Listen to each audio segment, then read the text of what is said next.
All right, y'all, we are live once again, third day in a row. We did two awesome ice fishing lives. We did one on, is that Monday? Yeah, Monday, that I did by myself out there on the ice. First ever time out on the ice. It was nice and thick. Yesterday we went out with Bob from Anything Is Possible. He went back out again this morning, but I had some work to do. So today, here in the afternoon, we are going to be doing some archery. We're here at the home archery range. We're going to be having some fun, doing some fun stuff. I have both bows. I got both targets. I've got some new stuff to play with, new objectives today, and yeah, we're going to have a lot of fun. Just doing some archery here. So yeah, I got the recurve bow right there on the tree hanger, and then hold on here, my charging cord is all sorts of all over the place. Let me fix that. Bear with me. There we go. And then we have, you can kind of see it here. Let's get it at an angle. There we go. That ground stand right there was given to me by my girlfriend's dad. He got me that for a Christmas gift. He was a big target archer, and he did a lot of bow hunting back in the day, and he's been a big help in my archery journey, supplying me with stuff, supplying me with knowledge, that sort of stuff. So for Christmas he got me that. So now, even though I only got one tree hanger, I can be out here at the home archery range and I can have both the recurve and the compound not on the ground, which is ideal. So Raptor Will, awesome member, is in here. Says, hello there, how are you doing today? I'm doing well, Will. How are you? I'm going to be hanging out with Will on Friday at the Philly Fishing Expo in Oaks, Pennsylvania. That should be really fun. I'll be filming some sort of something. I don't exactly know what that'll be, but we'll be filming in some capacity. But yeah. What we thinking? Will, you're the first commenter today. What are we thinking? Should I start with the recurve or the compound? We got all sorts of fun stuff to do today, and we're going to use both. But let me know what I should start with. So if we started with the compound, I'd be doing a couple cold shots at 40 to see where our sighting is. And if I'm doing the recurve, I'd probably start at 10. Just warm up. What are we doing today? We are doing some archery. We've got my recurve bow on the tree. We got the compound bow sitting right there off my shoulder on the ground stand. We're going to be doing archery of all sorts of types. I got my rangefinder. I got my monocular to see where we're hitting. I got two targets, two bows, some fun stuff, all that stuff. Do I like Andrew Tate? I'm not a follower of Andrew Tate. I know he's a controversial person. That's about all I know about him. So I don't know if it's on my end, but you keep cutting out. Let me know if I keep cutting out anywhere else. Get you guys in a good connection zone. Are you good at archery? I guess that's up for you to see, but we'll hang around for a little bit. We'll get to shooting. Should we do the recurve or the compound first? First comment either way is what we'll start with. Compound, we'd start at 40 yards, and recurve, we'd just start at 10, just doing some basic shots.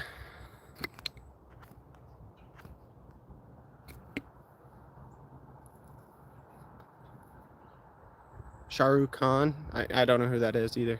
Please say hi. Hello, everyone. There's a lot of people coming in here. You got 46 people in here already. Someone let me know which one we should start with.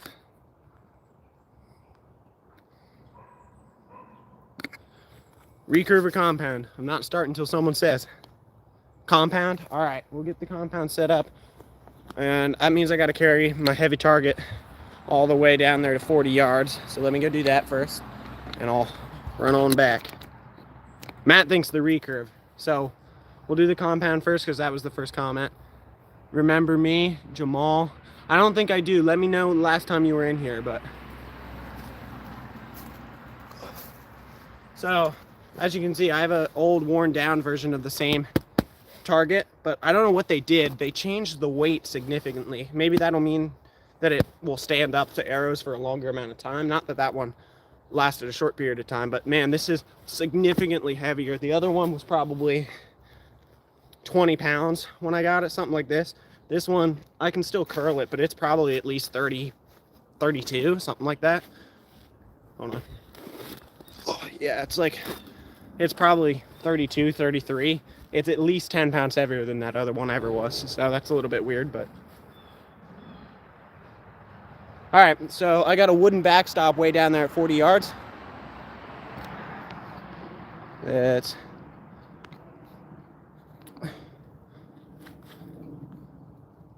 every few seconds.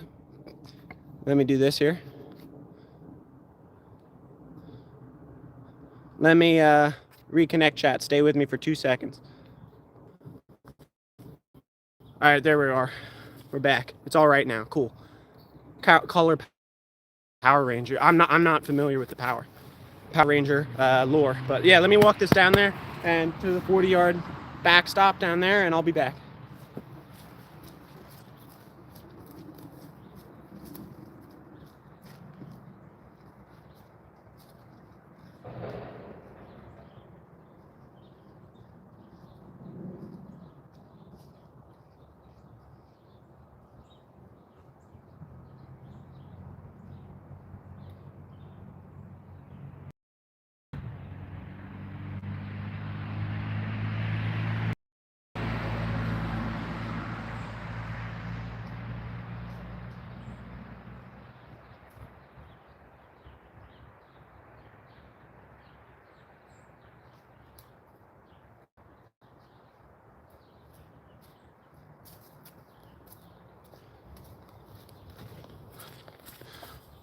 How's the temperature by you? Pretty warm, like 45, something like that. Is that where Logan Paul? No. No, it's not. Oh. Paul Davies, I did not mean to do that to you. It was meant to be the commenter below you. Sorry about that. Wood, yes. People are being all sorts of weird today. Woodsman's here. I'm saying something about birthday. When's your birthday? In April. I don't know why that's important, but all right. Let me grab a couple arrows and my release.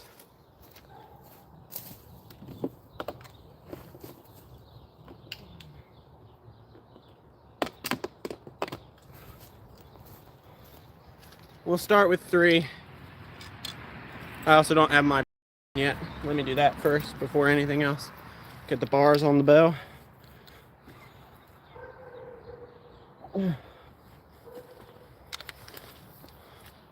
My nosebleed stopped. Well, I guess that's good. We got all sorts of crazy comments today. Front bar and back bar going on. Holy smokes, I almost dropped it. There we go.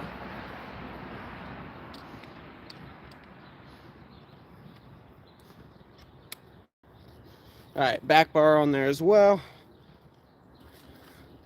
Get my release on. Minecraft target practice. Is the quality bad today? I might want to move the camera around. Hold on here a moment. If the quality's bad, video quality, let me know. I'll do my best to fix it here in a moment. Do you like to arrow because you... I don't know what that means. All right, there's my release. I'll take another shot. Hopefully people are still here. I don't know.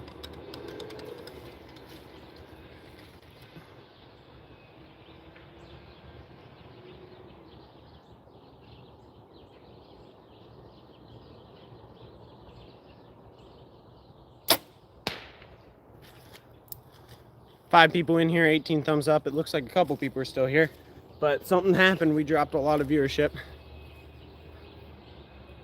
Melting and repeating. Oh no. Hold on.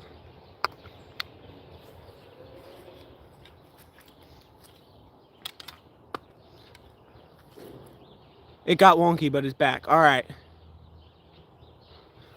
I think that second shot, I don't know if you guys saw it or not. Okay, now we got 130 people in here. That's cool. I think our second shot with the bow was also pretty much right in there. They're like an inch from one another at 40. What's up, brother? Says Oak Ridge Taxidermist. Just shooting the bow. We got the recurve behind me on the tree. We got the compound in the hand. We're gonna shoot both today. 70-pound bow. Shot number 3 at 40 yards.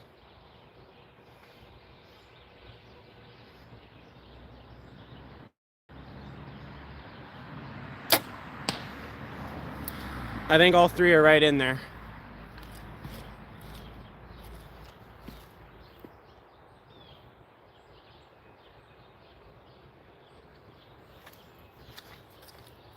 It means you're his Cupid. Oh boy. Not insulting you, I'm describing you. Wanna embrace my... I don't know what that means. Just a forewarning to everyone in chat, we are a family-friendly chat. If you're saying things that aren't family-friendly, they will be removed, and if you continue to do it, then you will be put in a timeout for a length of time determined by yours truly, depending upon the severity of the infraction. I'm talking with big words, but hopefully the connection stays good. I don't know if it will. Now not fishing, I do all sorts of stuff on the channel, so. All right, here's our group, very good group. Fishing for mice, yeah, that's what I was doing yesterday. But here's our group from 40 yards. All a little bit high and right, but very, very consistent on the 3 shots, which is good. Glitching.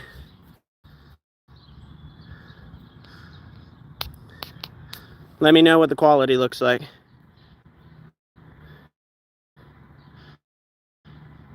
There's the group. All right. Let's pull the arrows. Continue to update me on quality. Hard to see. I'm trying my best, y'all. Let me know if it improves. Is it okay now? 142 people in here. Distance, I missed it. 40 yards. Did you get to see the grouping, Woodsman?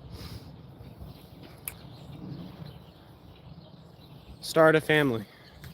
I don't know what's going on here. They keep commenting the same thing. So that'll be a 1-minute timeout. It's fine now. Okay, cool. Let's do this again. Here is the grouping. Little glitchy. There's the grouping, 40 yards. They're all a little bit high and right, but they're very consistent, which indicates to me it's either my sight bubble is off and I need to check that a little bit more, or that pin, that 40-yard pin needs to move a little bit. So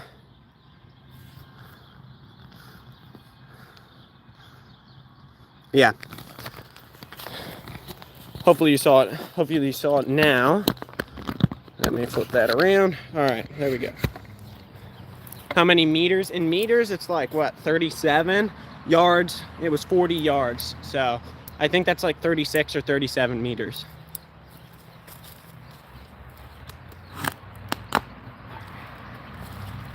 All right, now we're gonna do a grouping with the recurve. Oh boy, Steven, don't start with that. Let me know how the quality progresses. It might, 38 meters, there you go. That many meters.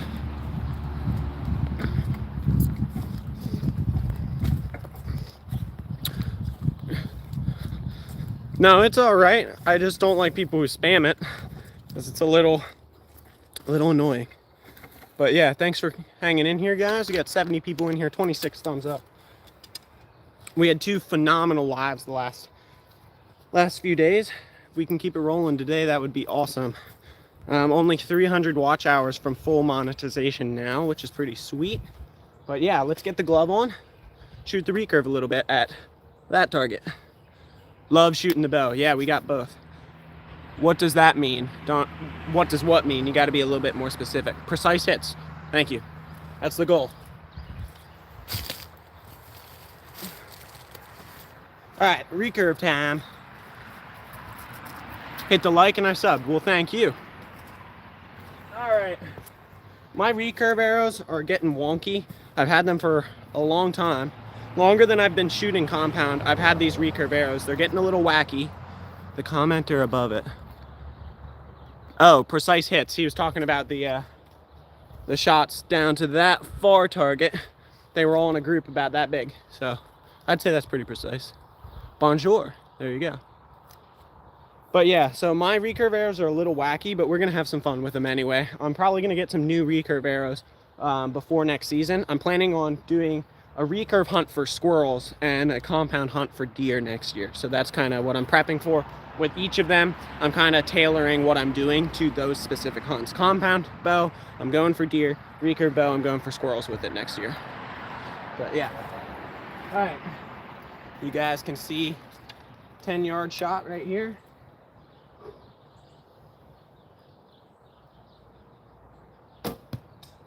it actually, this is my old target. It hit the middle and bounced out. The middle's so soft that it can go right in and hit the back wall and just bounce out. So I hit middle and it bounced out. Make your own arrows. I might eventually. I need to get a fletching jig. That's one of the things I'm looking to get, but yeah. Let's see if we can get one to actually, you know, stake in the target. That'd be ideal. This is a 40-pound recurve bow. That is a 70-pound compound bow.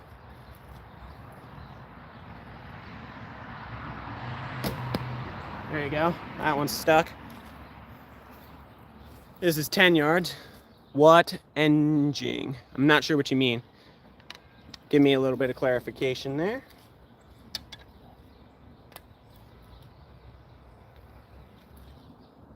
A little bit left, but good elevation, which is really what I've been working on lately with the recurve, so I'm okay with that. This is 10 yards. I can shoot, like, my maximum distance with this bow is 40 yards. That's the longest I've ever shot with this bow. Longest I've ever shot with the compound's 90. Have you been in any comps? No, but I really want to get into doing some 3D, just like local 3D shooting competitions. And I do want to go to attack eventually. I don't think it's going to work out this year because of timing with some other trips and stuff I'm doing. But yeah, I would really love to go to attack and just some 3D stuff. That seems really fun. Other than that, I'm just competing against myself with hunting. So, where you live? Southeastern Pennsylvania is where we're at today. A little bit high, but right in there, and we got one more arrow. That's a non-English speaker. I don't know what they're saying. My apologies. The screen doesn't come out. I don't know what that means, money man. Give me some specification here. Looks like a Mongolian or Ottoman kind of bow, a little bigger. This is just a recurve. This is actually made in 1967. This was my grandpa's recurve bow. These are squirrel tail silencers that I made with a squirrel that I hunted and processed myself. So yeah, the screen stopped. Okay.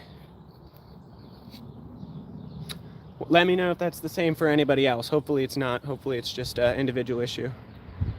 Your place looks like wrong turn. Don't know what that is. Screen is buffering.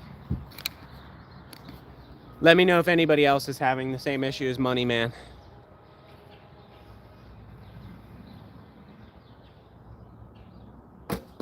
There you go. 4 arrows. Sound doesn't work? Oh boy. Let me know if anybody's having sound or visual issues. I'm hoping that's not true. Usually we're pretty good back here in on the live streams.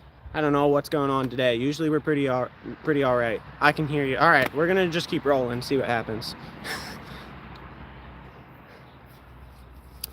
All right, let's go show you the grouping. All good here on cellular. Walking Roscoe, sweet. It's my uncle. Are you left-handed? No, I'm not.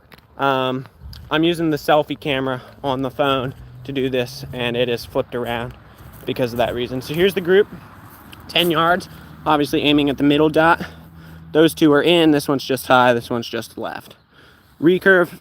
I mean, most people would agree with this. Recurve significantly harder than compound, hence why my max distance with the recurve is 40 yards, and my max distance that I've ever shot with the compound is 90. They're a little bit of a different beast.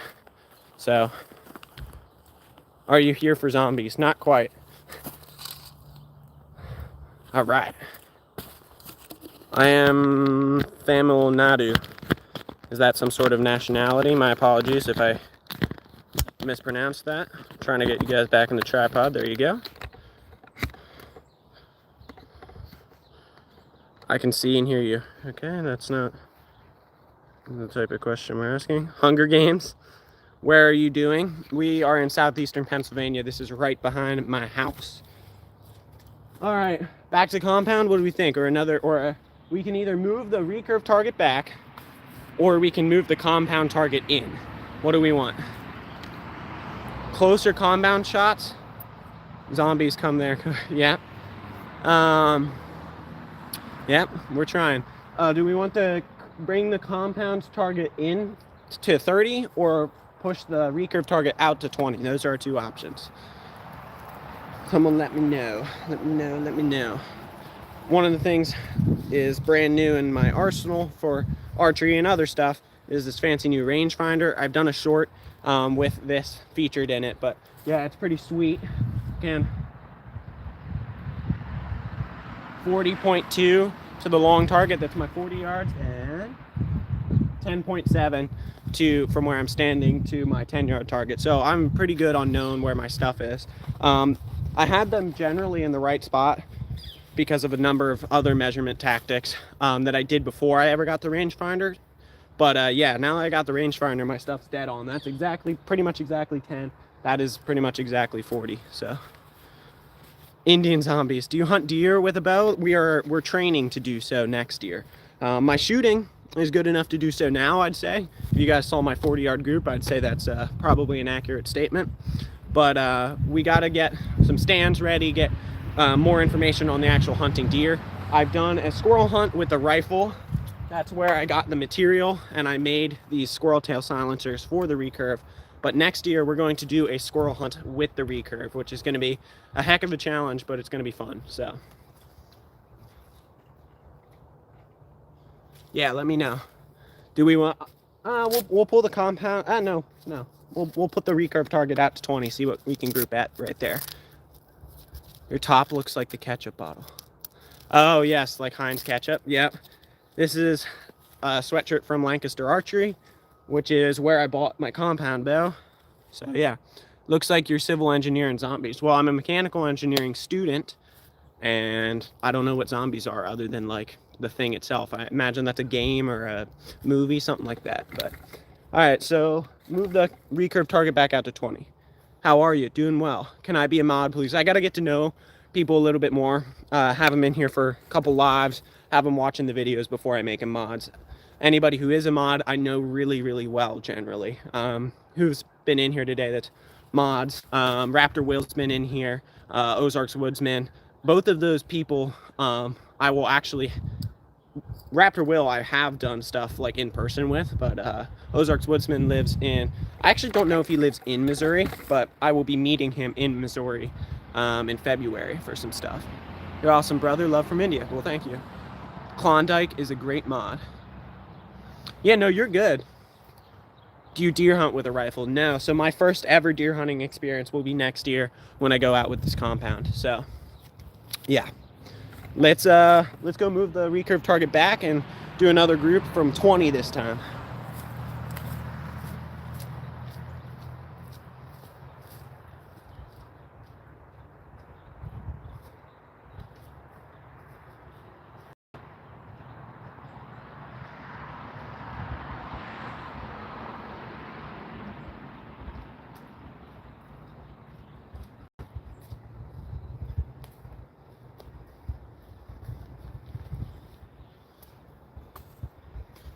Alrighty.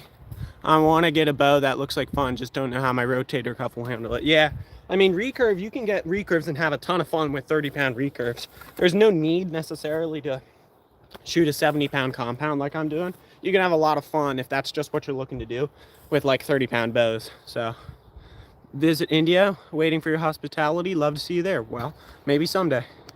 Love from Bangladesh. Awesome. 100 meters. I've not done that far yet. I've done up to 90 yards, which is, I don't know, 85 meters, something like that. All right, let's check our distance. 20.4 yards. So we're right on the money with our spot. 20.4 yards.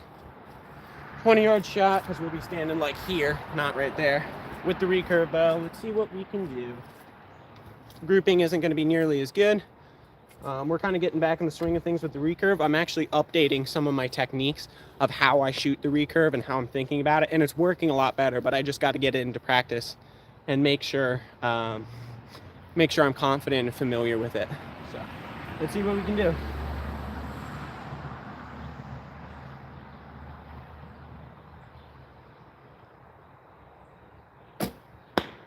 Low, but on target, low and right. Not my best shot. Love your channel. I'm new, but I know Bob anything for 5 years. Be some OGs. There you go. Yeah, JBT, I've seen you all over the place in Bob's chats. Bob was out. Bob had mediocre morning, I'd say. I only watched part of it, but when I last checked in, he had 2 bluegill and 2 pickerel, which I'd call that mediocre, but you know, any fish is a good fish.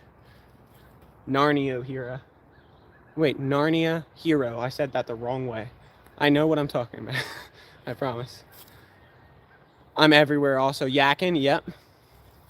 Yeah, I've seen all you guys around. We've had a huge influx of new viewers, especially these past 2 days. I've had 2 mammoth lives. So I'll take some time to make sure I get to know everybody, but it'll take a little bit. We had like 180 new subscribers in the past 2 days. So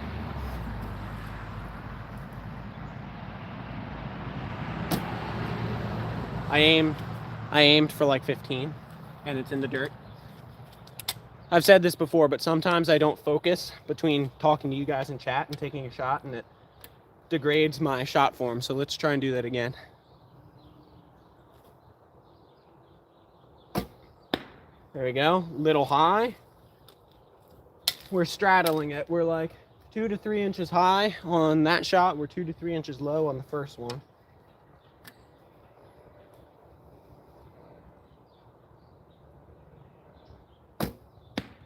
I hit my other arrow, so need to aim just a little bit lower.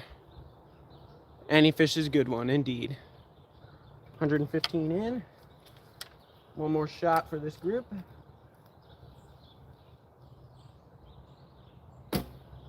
And I hit low. That's not a good grouping. Let's go grab them and do it again. We're not going to end on that. We got to get back in the zone. So essentially what I'm doing is, let me show you this. So I used to shoot solely instinctive with my recurve, but there's a couple things with this. So when you're shooting instinctive and you have that feel for 10 or 20 yards, and you're like, if it's exactly 10, exactly 20, I know exactly what it feels like, and you can shoot really, really well. However, when you get out past that, or even shorter than that, it falls, your accuracy falls off dramatically. And the reason why that is because you're just honed in for that exact distance. If you have to split the difference, your brain just doesn't do a very good job at that. So what I've been trying to do is replicate what we have on my compound bow, which is actually sight pins that you can reference from. You still need to look down the arrow to make sure it's straight instead of looking at a sight bubble and like a peep sight in your compound bow. You just need to look down the arrow and make sure you're straight. But so it's still kind of instinctive, but you need to have a reference point. So what I've been doing is developing points on the riser cutout where I can use as my reference. Like this is about where 30 yards is. Get that feel in that zone, and then look down the arrow, make sure I'm feeling right, and let go. So given my weird distribution down there, it means I'm not as confident as I'd like to be in my spot for 20 yards. My 10-yard spot, really good. My 10-yard spot is about here-ish, right about there. That's my 10-yard spot. My 20-yard spot is somewhere in this vicinity. I need to get it more confident, because if I'm up here versus if I'm down here, it might look like a small difference, but that's the difference between shooting high and being in the dirt. So I need to be more confident in my 20-yard spot. My 40-yard spot's good, but my 20 and 30, I've been noticing I need a little bit more work on. So yeah, 12:47 a.m. I don't know what that means. No. There's different time zones. All right, so yeah, we got to get a little bit more confident in the 20 and 30-yard spots for the recurve today. Am I straight? Yes, I have a beautiful and amazing girlfriend. She is wonderful. I'm India country. There you go. So yeah, we need to be a little bit more confident in our spot for 20, so I'm going to go get that, do it again. May I know your name? My name is Nolan. That's my name.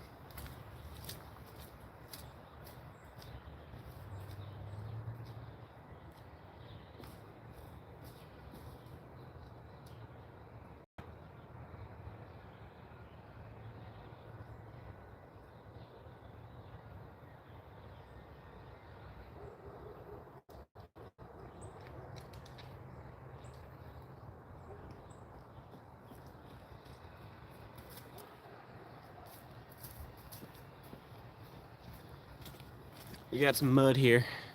What poundage you shooting? The recurve is 40, my compound 70. No kissing. No cussing. Okay, that makes more sense. I don't know why I read that. Lee Chan.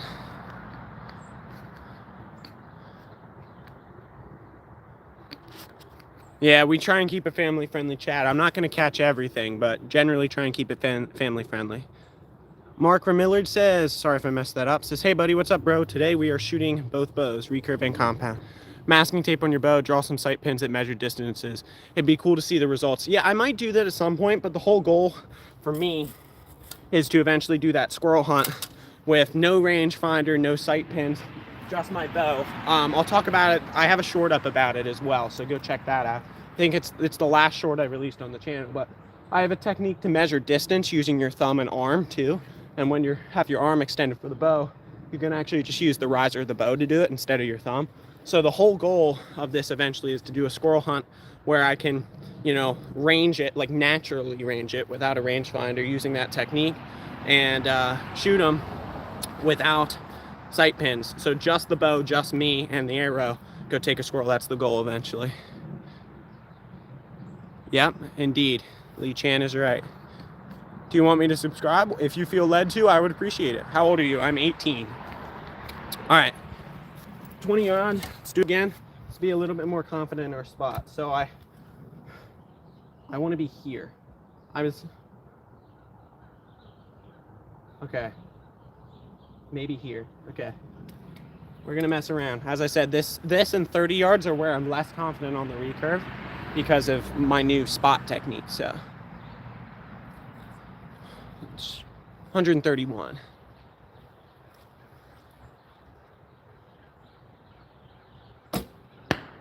That one was high, which means it was too low on the riser. So a little bit higher. Right there. Okay. I'm honing it in. We're gonna get there. I don't speak Hindi. Don't cry here. Let's be nice, everyone. Let's be kind, please. If two people are having an issue, I will just remove them both. That's as simple as it is.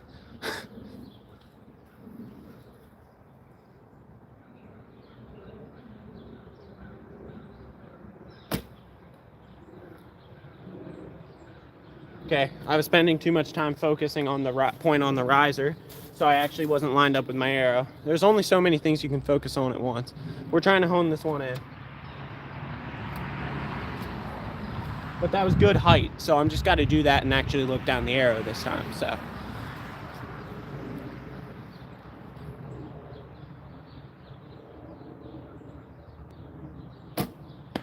Very good, right in the middle. Have you ever shot a bird by mistake aiming for a target? I have not. G-Man's is back.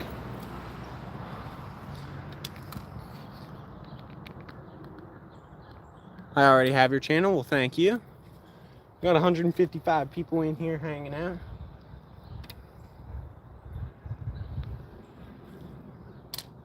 Oh, my arrow just fell off.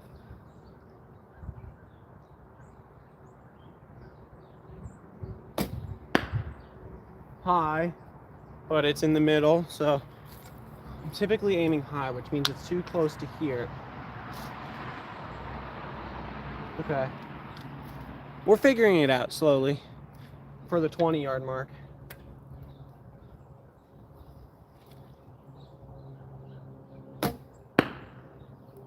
Little bit lower, but still high. So we're right there. Shot a turkey on purpose. Hopefully you ate it. Hopefully it was tasty. That's good stuff there. All right. We have the compound target out at 40.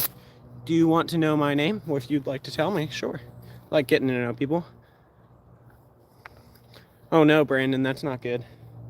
We don't like accidentally hitting animals. If you're going out and hunting and doing it responsibly and using all the resources that an animal can provide, that's good, but accidental is never fun. Am I from Sweden? I'm not. All right, where's my release? Oh, it's in my pocket. I'm a smart guy, aren't I? My name is Guyver. Tell me if I pronounced that correctly. I did my best. I like your accent. Well, thank you.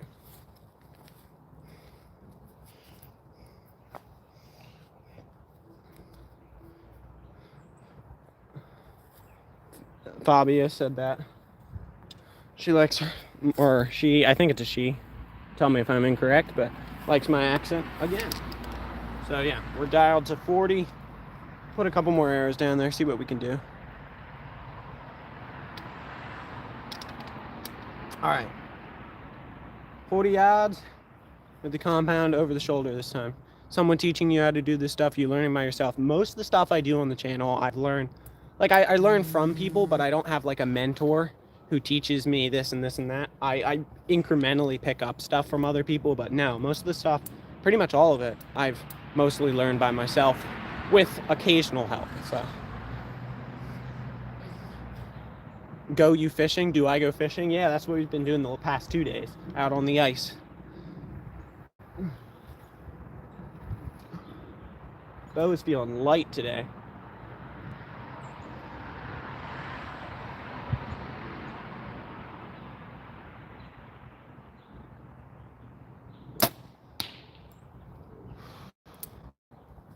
Not the greatest shot. I mean, I think it's still right in the zone generally, but no, that was a bad shot. It wasn't, I wouldn't describe it as punchy because I wasn't actively punching it. I think I just laid my finger on the trigger harder than I thought I was.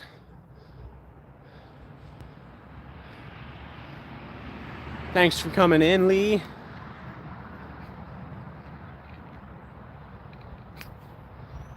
All right, number 2 of the group.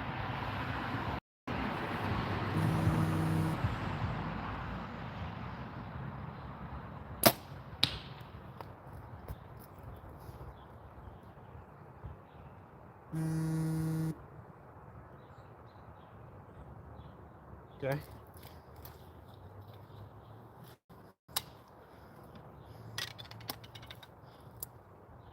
Hunting for over 50 years. There you go. 170 in here. What's it called? Three Rivers Arrow. Do you know them? I think I've heard of that, but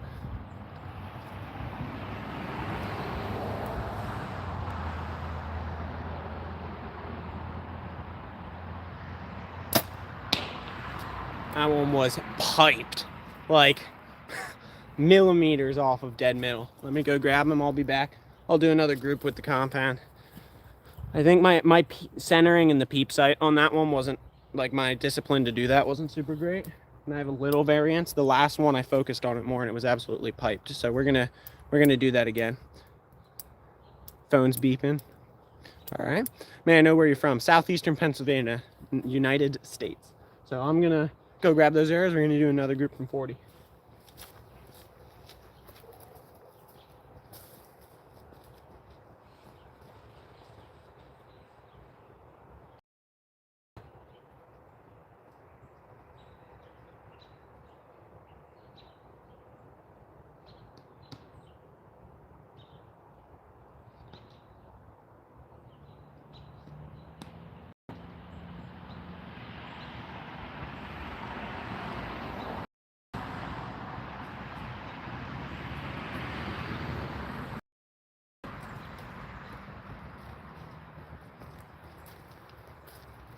It's slip slidey, muddy.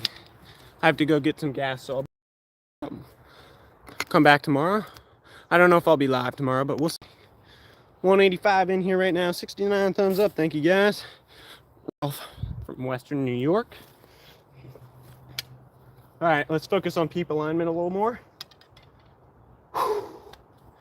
What's up, says Dirty Money. Back with both bows. We got the recurve and the compound today. 40 yards.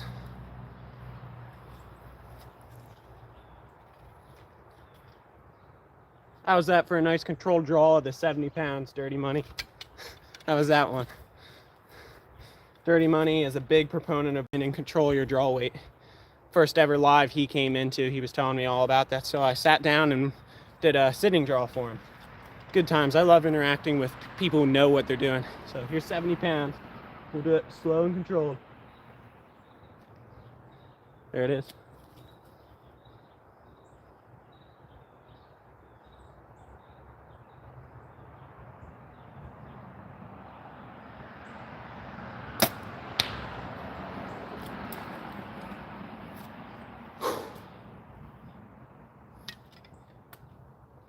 Where is that one?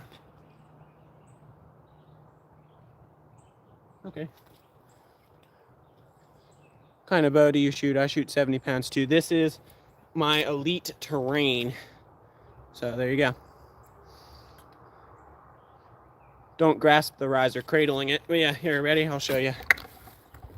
From behind me, people always say that. They're like, you're gripping it. But here, this is what it's actually looking like. So the thumb kind of tucks it, pushes it in here. These two fingers wrap around, and these are kind of just hanging still. Here. This is what I'm actually looking like. See, I can move these fingers, nothing happens.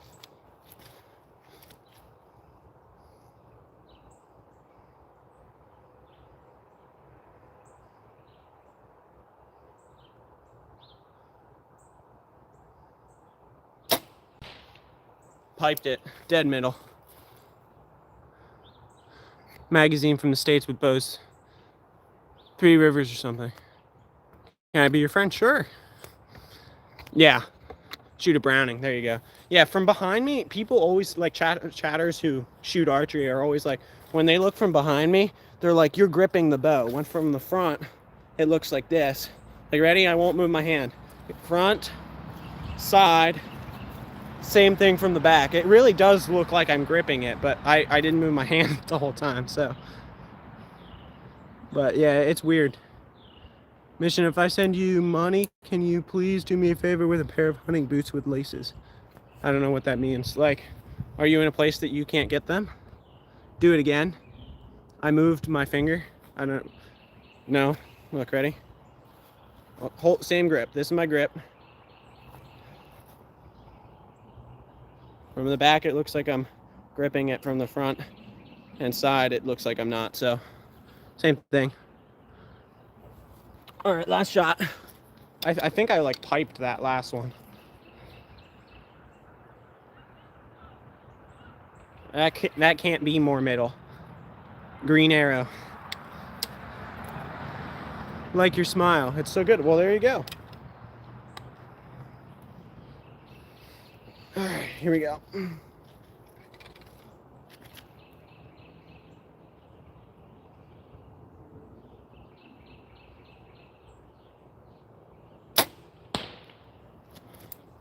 I think I piped that one too. Money. Those last two were really good. Do you hunt? Yeah, I do. I've done a little bit of squirrel hunting so far with a rifle, but we're getting into some deer hunting with this bad boy. We're gonna do some squirrel hunting with my recurve next year. So we're prepping for some things. Yeah, those two were piped. The first one was high and right, which I think, yes, that would make sense. This hill, if I don't pay attention to my sight bubble, because I'm kind of standing on a slight hill, my sight bubble goes off, like my bow's actually tilted this way, which would kick it that way. I think I just didn't look at my sight bubble enough. It's close, but yeah, it's high and right on the first shot, which I think is I just didn't pay enough attention to my sight bubble. That's my synopsis. Have you watched Arrow series? No.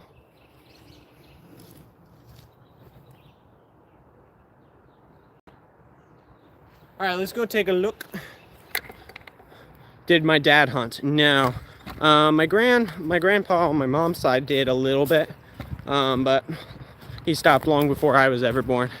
This is all homegrown desire and adventure. That's what this is all about. So yeah, the last two, absolutely piped them. The first one, slightly high and right, which I'm pretty sure is sight bubble. All right.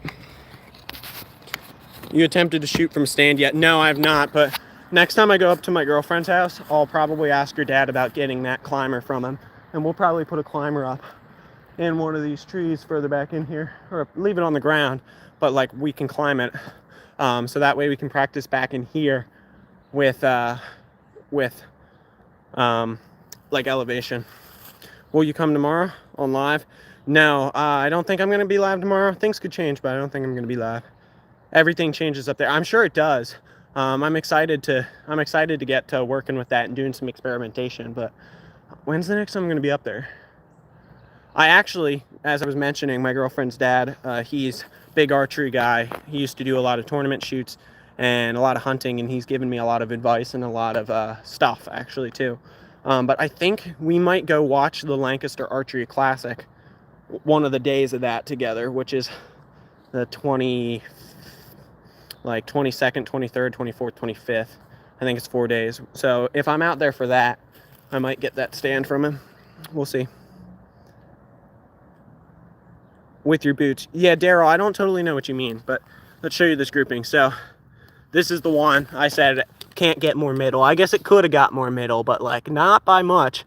Like half the thickness of my finger and it'd be dead middle.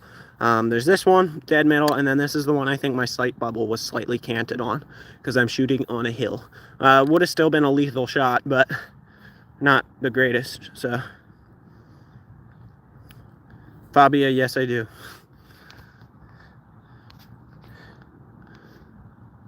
Green Arrow, I believe, is a superhero. Gonna remove this chat. Nope, not that one. I've done that twice. Do you hunt or are you just like an archery person? Life and farming. I didn't mean to delete your chat. I like archery just in general, but I am planning on hunting with both the bows that I'm using today. So Ant White is actually the one I was trying to remove. There we go. Sorry about that. Keep in mind, the higher you are in the tree, the further distance to the target. Yeah, my new rangefinder is actually pretty sweet. It does, like through trigonometry, you can set it on a thing that it actually does just straight line distance, or you can do one where it takes into account the angle, the positive or negative angle, and it will do the calculation to find horizontal distance, which is pretty sweet, which is actually what you want to use when shooting from a stand. The horizontal distance, not the actual distance by straight line. So my dad just said I'm going, oh boy, Steven, don't get too funny here.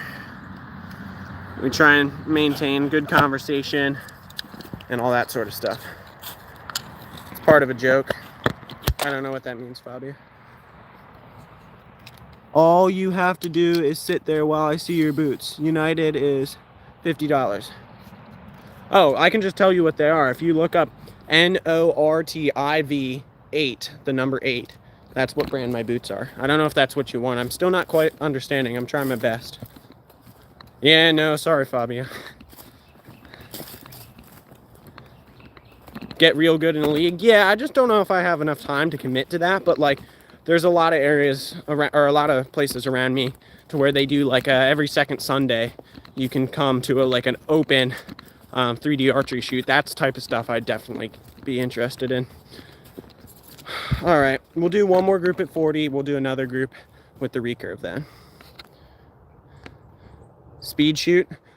I'm not as good at speed shooting, but yeah. I don't even know you, but I'm darn proud of you. Well, thanks, Dirty Money. I appreciate it. Yeah, anybody on the channel can be friends. Banning Mr. Boots. Can you speed shoot? That'd be more with a recurve, for sure. But I can get into that, I suppose. But that's not something I've ever really done. All right, let's do a couple more shots from 40 with the compound. See if we can put a group together where all three of them are absolutely middled. That first grouping was really good. What did Mr. Boots do? He's just, I'm not communicating with him well, or he's not communicating with me well. We're trying to figure it out. If I can figure out what he's saying, then I can properly respond. So, all right. Further target that one. That one. All right. See if we can pipe 3 in a row.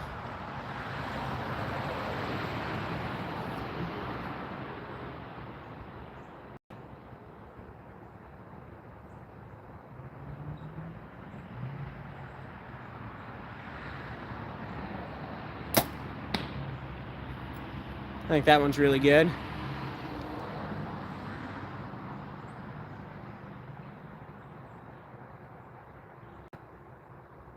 It's a tad high, but I think it snuck into the dot, so.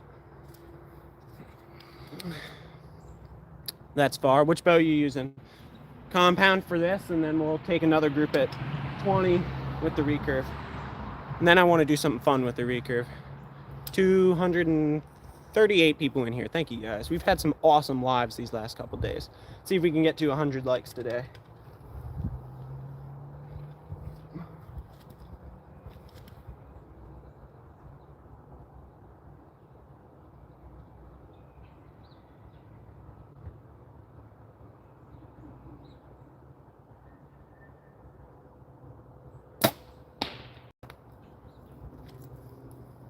That arrow flew a little wonky. That's weird. Just froze.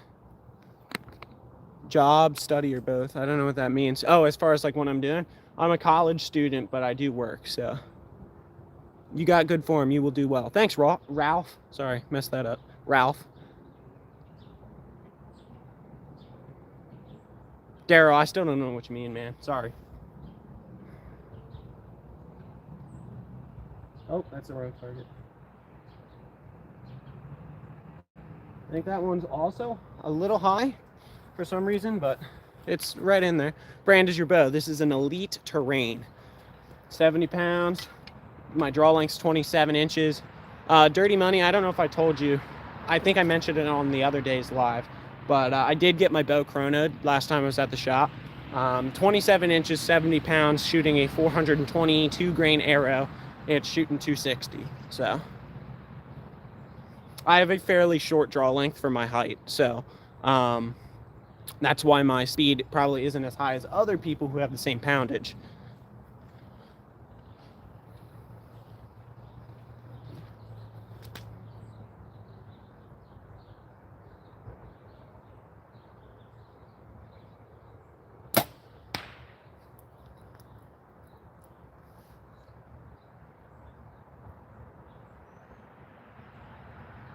I think all three of those arrows are like sitting on top of each other. I think they're all high, interestingly enough. $40 or $50, okay? You can buy them on Amazon, so no matter where you are, you should be able to get them. If the person agreed for you to do it and signed you, do you approve it? Would you shoot him with your bow? No, I would not. Tell you what, it's pretty quiet actually. What, this bow? Broadhead, which Dirty Money, last time he was in an archery live, we were talking about this. Still have not selected my broadhead. I looked at Walmart's inventory and I don't know exactly what it is. Maybe it's just like I have fear of going out on a hunt and like needing an extra broadhead and not being able to get it. But I kind of want to get something that you can just, randomly go to any Walmart and get. I think that'd be beneficial. And they've got Schwackers, they've got Muzzies, they've got G5s, or G5, yeah, G5s, and they've got Rages. So I think that's kind of what I'm going to limit my selection to, at least for now. So I'm leaning towards Schwacker mechanicals. I think I want a mechanical, not a fixed head. There's a variety of reasons why, but I think I want a mechanical. So it's either G5 Mega Meat, Rage, something, I forget what it is, or the Schwackers. I'm leaning Schwackers, but learn to shoot a recurve. After that, you won't want to shoot compound. Hate to break it to you, but I've got my recurve on the tree. I've been shooting it during the live, and I like shooting both. So, hate to break it to you, but that isn't true for me because I have learned to shoot a recurve, and I still like shooting the compound, so.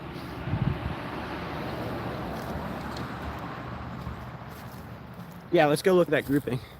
Muzzies and Rage are the best. Yeah, there's a lot of opinions. What I've heard generally, how many pounds is the recurve? 40.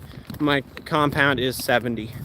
Oh, sorry about that. Grim Reaper for the win. Yeah, I've heard lots of opinions, but generally one thing that everybody who's used a lot of them has said is that there's not really a bad one. If you get a reputable brand, they're not bad, so it's a lot of personal preference. So that's the one that flew wacky. Animal abuser? No, I'm not. Not at all. Mechanicals are no good. Don't shoot them. Well, most of the science, which everyone's entitled to their own opinion, but most of the science says that animal recovery rate is significantly better with mechanicals, which for me as someone who really just wants to make sure that I take care of the animals, like if I'm going to take a shot on an animal, I want to do everything I can to make sure I put it down. Mechanicals sound like a good idea because if the recovery rate is that much higher, then that's important. So, do you shoot animals with bows? I will be, yes. It's not a bad one. To each his own. I use nothing but first cut, broadhead mechanicals, not the bone. First cut is a style, razor on the tip, not a bone dizzle tip. Yeah, so everything I've heard is that like if you get a good reputable brand, it's not bad. When they open, no, so there was a field study I forget, I was listening to a podcast about it the other day, field study where they tracked like 1,000 shots, like, and about half of them were mechanicals, half of them were fixed blade, and the mechanical, like, not just when they open, like just total recovery rate with mechanicals was like 18% higher or something like that. Like, that is significant to me. So that's probably why I'm going to be going with that. All right, here's the grouping. We had one that, as I said, flew a little weird.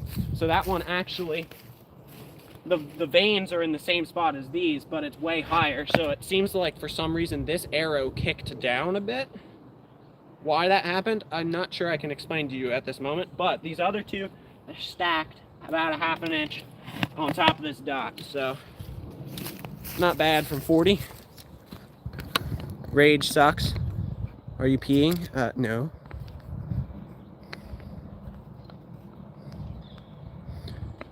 Rage in the cage, lights out. Yeah, exactly. There's a lot of personal preference in it, and people like what they like. I'm just gonna make a decision, run with that, and see how it works. And I think that's all I really can do. There's not going to be a definitive, like, this is the one. And I don't think there really should be, because then if there was one thing dominating the market, then that should be the thing everybody's using, because if one thing works way better, and it's way safer for the animals, then everything else should really go away. I don't know. But yeah.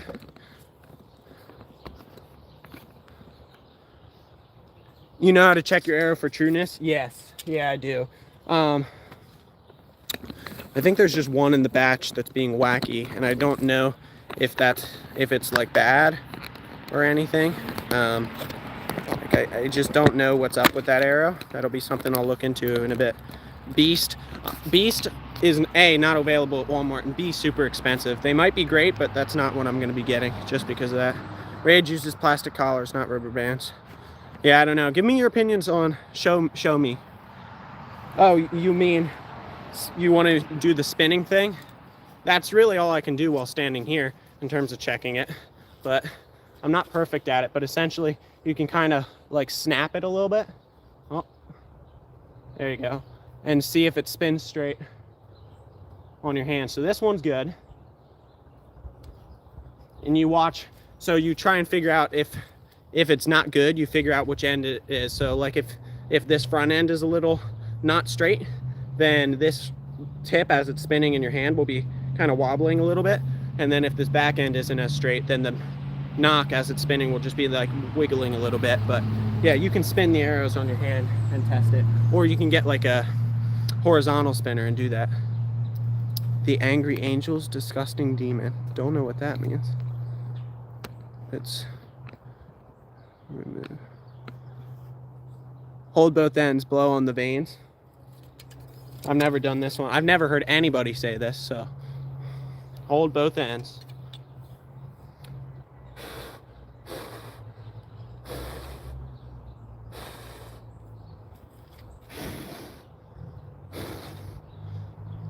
I'm not getting much spin. It turns over like twice. Stop abusing animals. I'm not abusing animals. If you want to take it from a biblical perspective, because you're talking about because you're talking about angels and demons, from a biblical perspective, Bible in Acts 10 says go kill and eat. The Bible in Genesis talks about giving man the dominion over the earth, the decisions to make sure that not only you are allowed to eat them, but you also have a responsibility to take care of them. So like if you don't abuse them, you can use them as resources, but you don't abuse them. So if you're taking it from a biblical perspective, that also isn't true. So, but yeah, I'm not here to have those arguments, but people come in here and say that, and I think those people just don't totally understand the reality of the situation.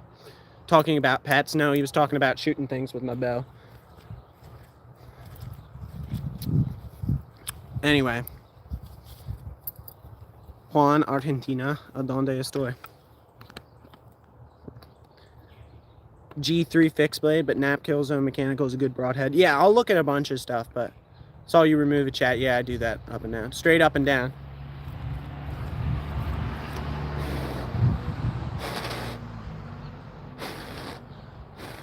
It's not getting much spin to it when I do that. I don't know.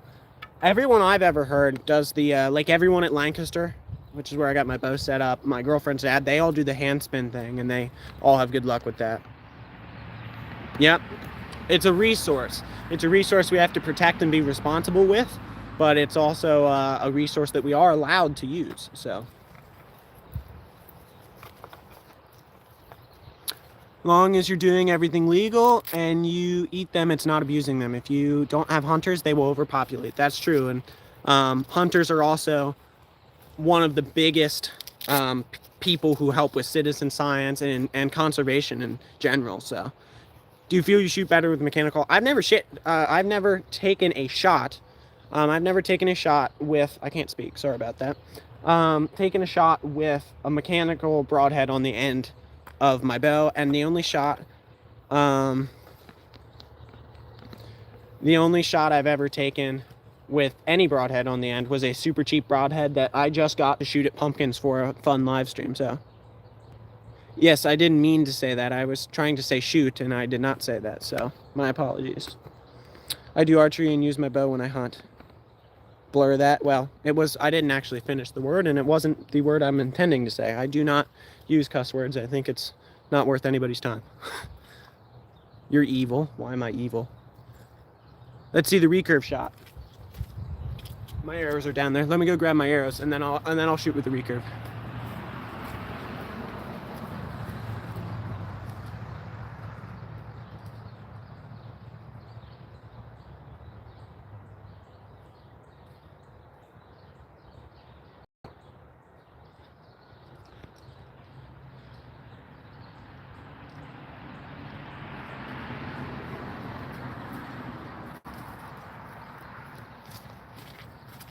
I love bow hunting. Woodsman, what's going on?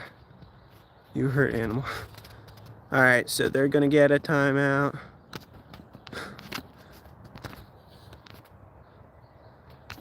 All right.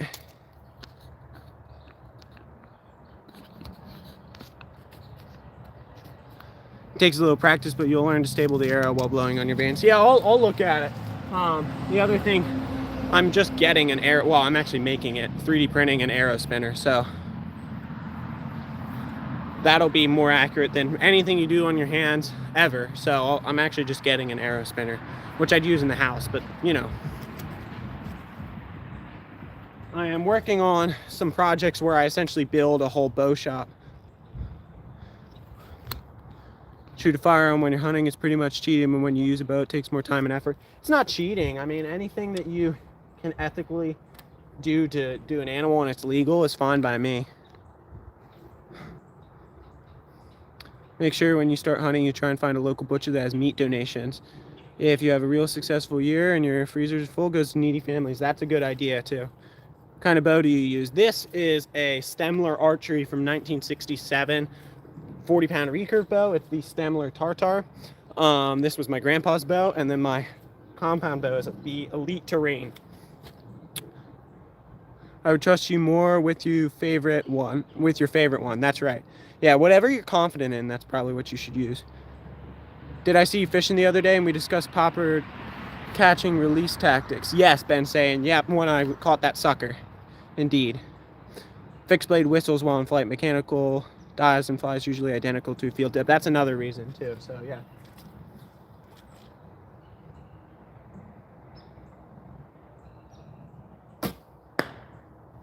Not my greatest shot, but it's on the target.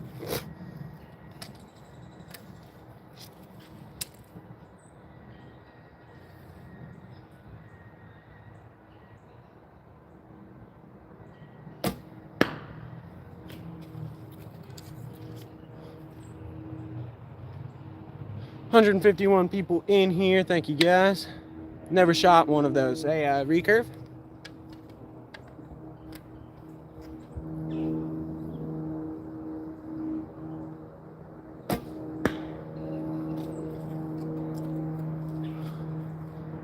Bow looks like mine. Left-eyed, or is the camera backwards? Camera is flipped around because I'm using the selfie camera. The words are also flipped around, so. Steven, stop with that, please.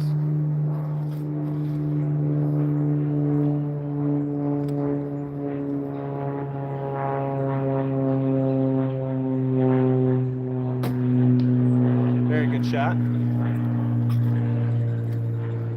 3 under, yep.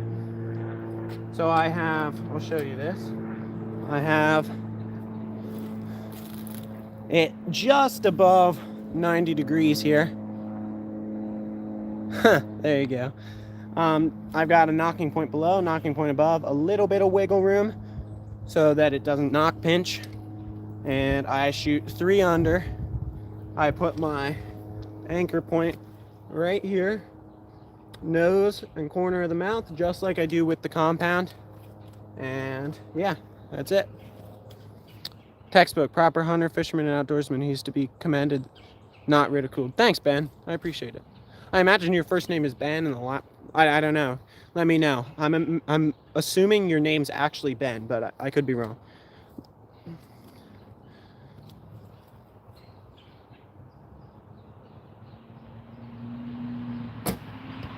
Right in the middle. Perfect.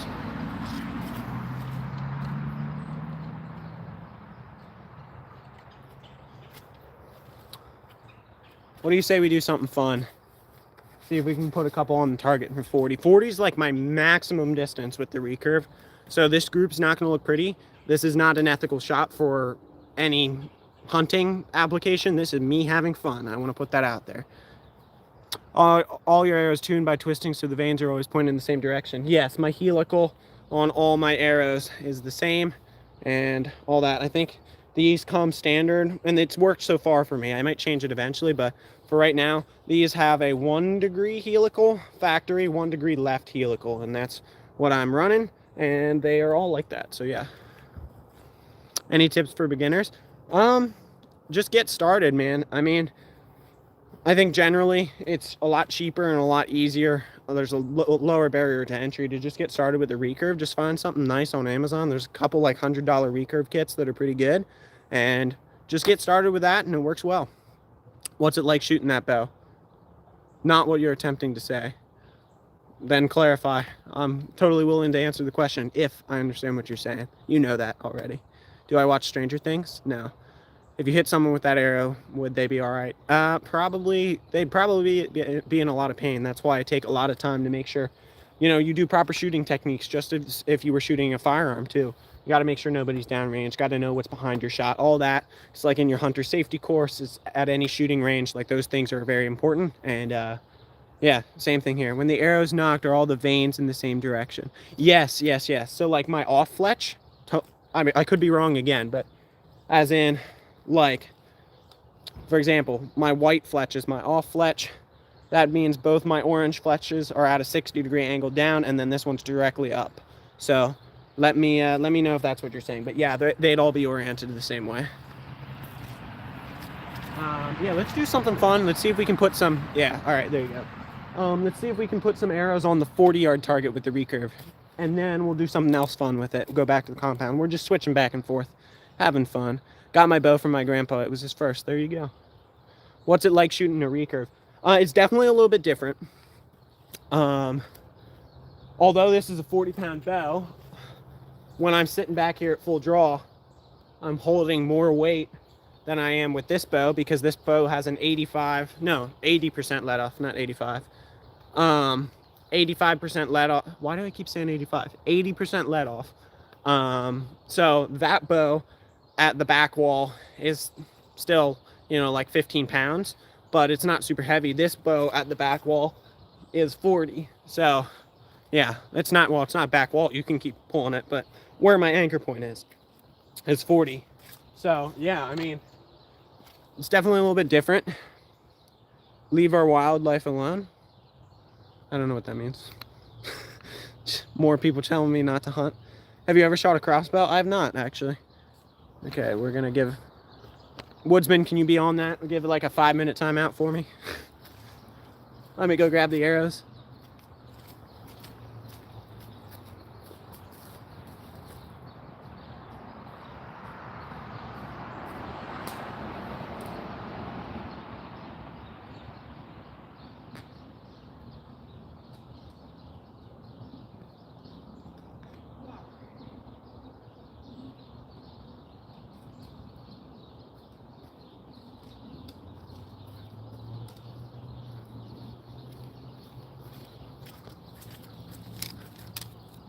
Woodsman gave a much more than 5-minute timeout, but that's all right.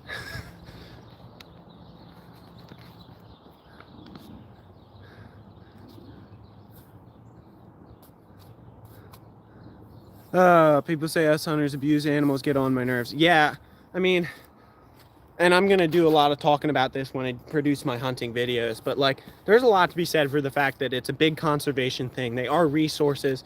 I honestly, after hunting for, like when I did the squirrel hunt, I have much more appreciation for squirrels than I ever did before I hunted them. And I want to protect them more as a resource and as an animal when you actually understand their place in the environment and how they work. So yeah. Alistair, nice to see you. All right, we're gonna see if we can put some arrows. Just the only goal is to get them on the bag from 40. This is like maximum range with the recurve for me. Some people can shoot further, but not a lot out there who typically shoot further than 40 with a recurve. We're gonna see if we can get them on the bag. They have no idea what conservation is. A lot of them don't. Some of them do. My aunt's a vegan, primarily for health reasons. It's a long story, but she's a very big conservationist, but she actually understands that there's nothing wrong with what I'm doing and it doesn't bother her. So like, there's a difference between being someone who comes in here and is like your abuser or you're evil, and someone who says, you know, I do it differently, but that's okay. That's big difference. All right, let's see if we can put some arrows on the bag at 40 yards. Shot one.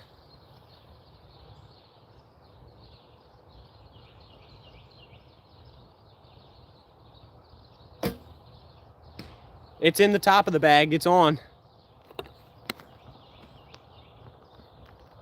Had an injury in July to use a crossbow this season. Hated it. It's not the same as using a compound. Not as enjoyable to shoot. Yeah, I mean, everybody's different. A lot of people are like, you'd hate crossbow if you ever learned to shoot a compound. Some people are like, you'd hate compound if you ever learned to shoot a recurve. I think they all have a place and a time. They're all fun.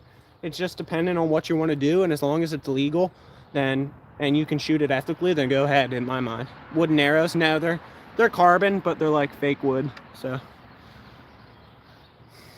40 yards is out there, yeah, for a recurve. But we're having fun. We got one on the target, 1 for 1. That's the only goal. Get them on the bag from 40 yards with the recurve.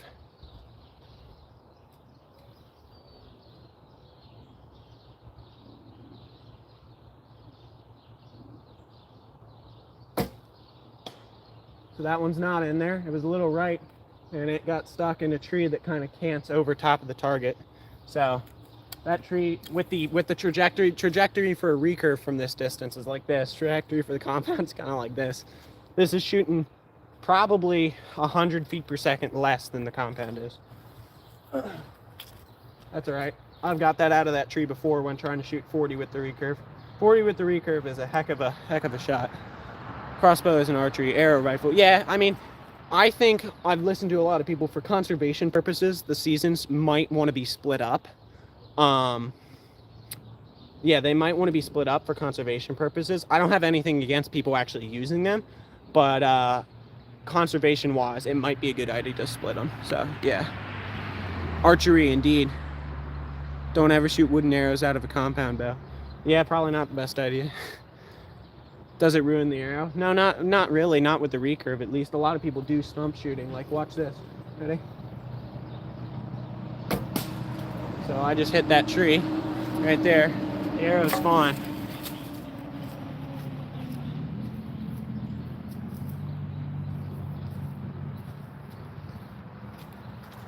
Arrow's fine. Spin test. Still spins the same. If they're produced right, and you're not like, if you're shooting like a 80-pound bow and you shoot a tree, you're probably in trouble. It's going to sink in that tree. There might be some stuff wrong, but a lot of people actually, like with lighter recurve bows, actually stump shoot stuff. So Ralph has a point. It depends. The proper answer is it depends on what you're doing. If you're shooting a recurve that's probably less than 40 pounds, stump shooting, that sort of stuff, doesn't do a darn thing to it. But if you shot like a super hard, like if you shot like an oak tree with a heavy poundage bow, then that's probably gonna do some bad stuff to your arrow. It really depends. That's the correct answer.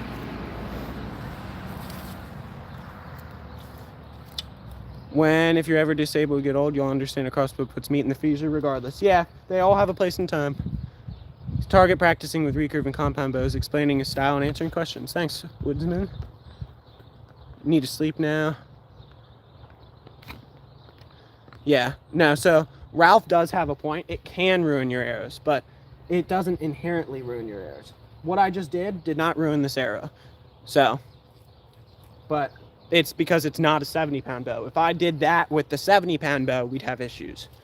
So, all right, see if we can put one on. So we're 1 for 2 at 40 yards. See if we can go 2 for 3.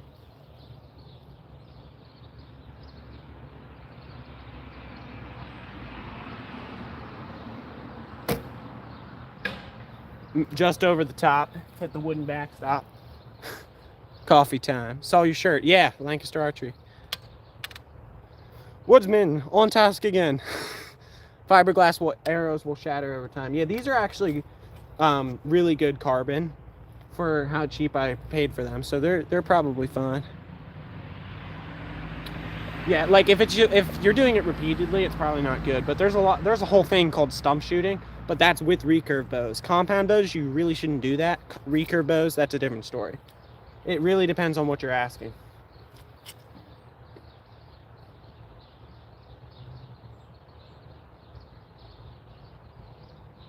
All right, 2 for 4.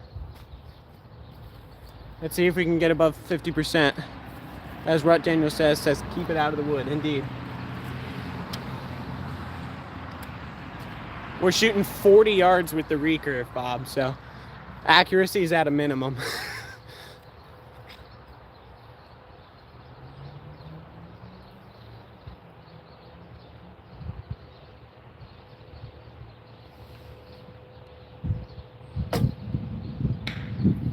Three for 5. How much do the carbon arrows cost? These are about $60 for a set of 6, and the other ones are really cheap. So I actually don't mind doing stuff with them, but I'm probably going to upgrade my arrows before next season for my recurve. PA as well. Pittsburgh to be exact. Was wondering if you think PA bow season is at the right time of year. I'm probably not the best person to speak to that. There's probably some better people in chat, like Bob, who's also someone who's done some hunting here in PA.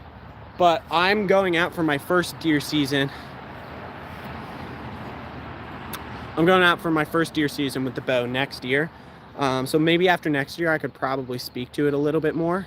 But yeah, I mean, there's a lot to be said for the fact that, like, you know, the rut and stuff in PA starts later than it does other places. Like later than it does in the South. So, I mean, generally for that, it makes sense. Rifle season is two weeks. Is that true? Bob could probably speak to that. There's a lot of factors to be considered. They got to get muzzleloader. Oh boy. Got to get muzzleloader season, rifle season in there, late season bow, early season bow. Like, there's a lot of stuff to fit in, and I think there's a lot more factors than I could probably actually speak to. Do you use emerald tip arrows? No, I don't. How old are you? 18 years old. Temperature there from Randy. It is about 45, something like that. Participate in what? Yeah, I don't know what that meant, Ben. So they were all high, all the ones that I landed on the bag. And then the ones that I missed were also all high. So maybe move my spot up a little bit, it seems. All right.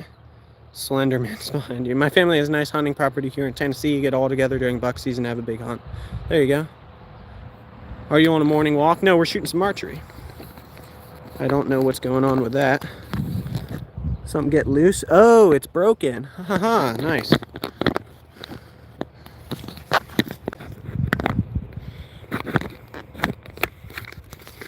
All right, we're gonna.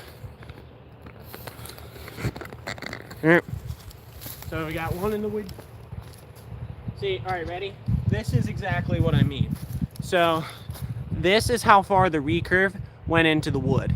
Not near as damaging to the arrow, because obviously it doesn't have as much power behind it. If I shot the same board from the same distance with my compound, it would go through. That's the difference I'm talking about. So yes, these arrows shooting at wood probably is fine. The compound arrows probably shouldn't do that a bunch, because that will damage it over time. Because yeah, like It'd hop through it. It's got way more power behind it. There's a lot more stuff to go wrong. These are okay. The compound arrows, you really don't want to get them in the wood too often. Every once in a while, they're probably okay, but continue to check them.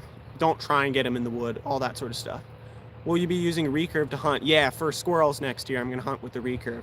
Heck of a pursuit, but it's going to be fun. And then the compound going for deer. Ever done anything in a rodeo? No. Is hunting your favorite hobby? No, it's probably fishing. But hay bales for backstops. Yeah, this is actually not even my land. This is like a public preserve, but nobody comes back here because it's just a bunch of woods. That's why my whole archery setup is just a couple pieces of scrap wood, all that sort of stuff. I'm not building anything too big. Yeah, 2 weeks rifle, but here in Montgomery, you have to extended archery as well. I mean, pretty much every hunt September to almost February here. Yeah, see, Bob's better to speak on those sorts of things. Ready for another shepherd sling short. I'll be on it soon. Ready for another shepherd sling short. That's awesome. Good luck. Shoot at squirrels and trees or on the ground more. I mean, I haven't taken a shot at one with the recurve, but my general plan is to do ground shots with judo points. And if they're like less than 10 feet up in the air on a tree, which a lot of squirrels actually are lower in the trees, I can do that because obviously the arrow isn't going to go too far, especially in thick brush. So I'm going to have a couple arrows that, obviously I have my practice set, but when I get a new set of arrows, I'm going to have a couple set aside that are like, these arrows are going to be my hunting arrows, and they're going to get beat up and destroyed because when I miss the judo point, they're just going to flop around. If I miss when they're up in the tree, it's going to just bang through the branches. But that's how it's going to be. Those are going to be my hunting arrows, and that's how it's going to work.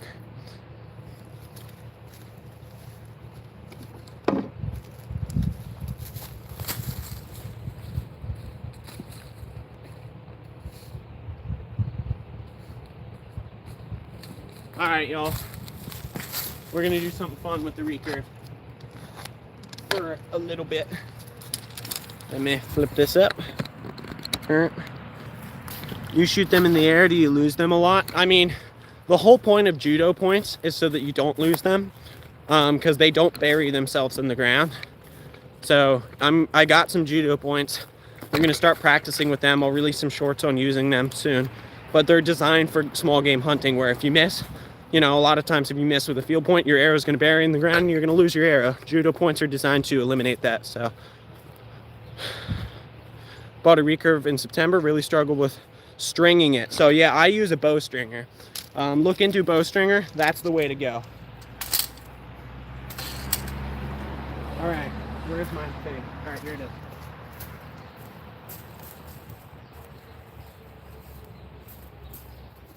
So what I brought today is a family friend,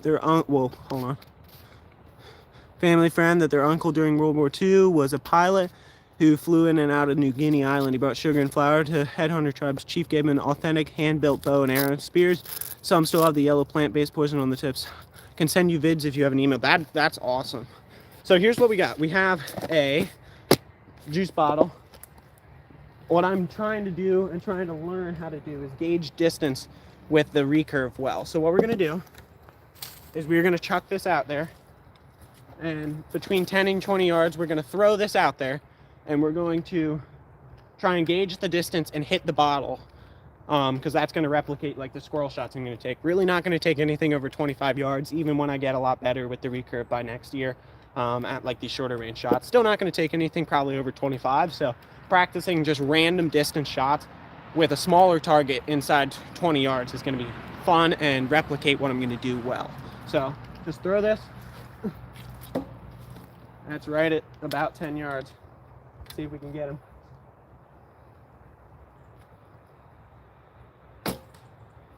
Literally quarter of an inch over top.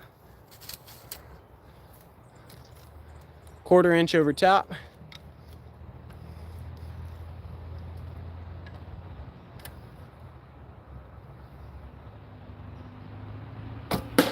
There we go.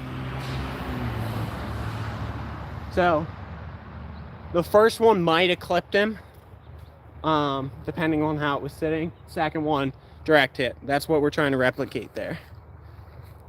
Thank you, Ben. How many pounds pressure is your bow? This is a 40-pound recurve, my compound 70. So yeah, there you go. 2 shots. I'm gonna pick it up and throw it again.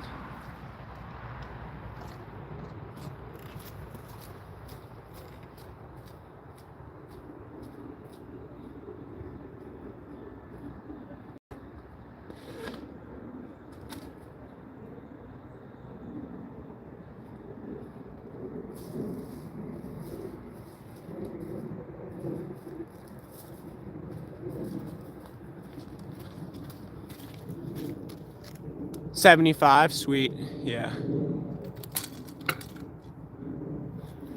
All right. So this is replicating it well too, because it's not always in a clear line of sight. That one's behind a little plant, so I'm gonna have to angle myself over here. I'll angle the camera so you guys can actually see. Bear with me. There you go.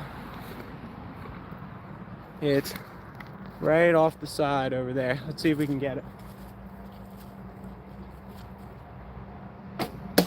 First shot, got him. Now it's on the other side of this plant. So move you guys over here. Move to a different angle, see if we can get it again. Listen to country music? No, I do not. All right, we're on the other side of the plant, see if we can get it.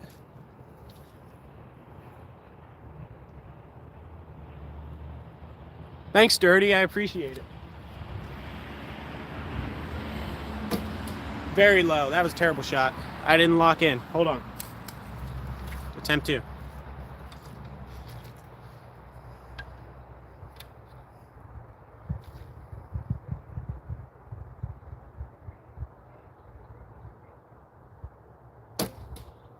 Oh, like that far low.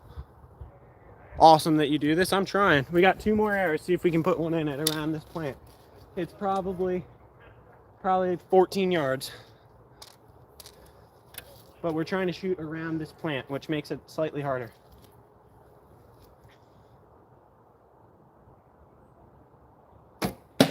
Got him. There you are. So this is just doing training like this is gonna really help me replicate what I'm gonna do on the squirrel hunt with the recurve, because that's give or take squirrel sized, and this is kind of the range that I'd be taking these shots at. So yeah, we're working on it. Let's go get that one. Try again. Do a different distance, different placement, all that stuff.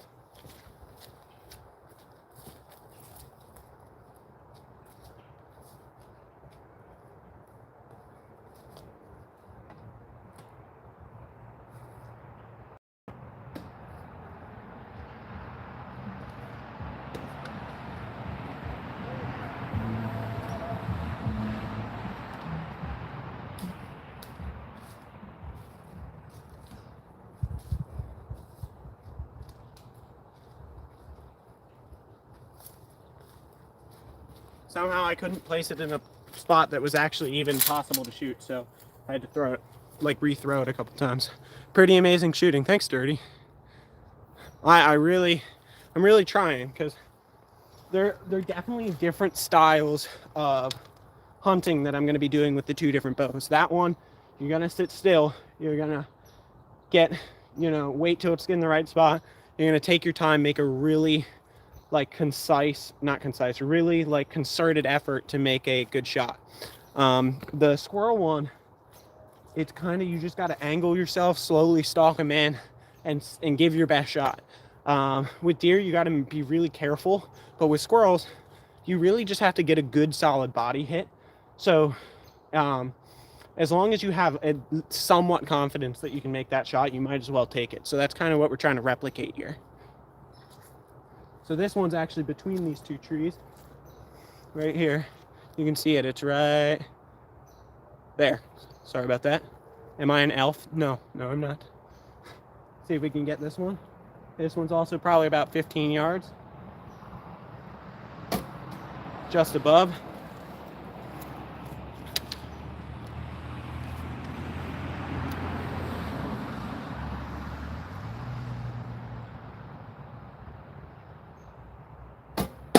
Got him. 2 shots for that one. I shot better pulling up and firing versus holding and attempting to zero in. Huh. I typically, it depends on, like, if I'm speed shooting, like, let's see if I can put off a speed shot at 20. Ready? For the bag, yellow bag.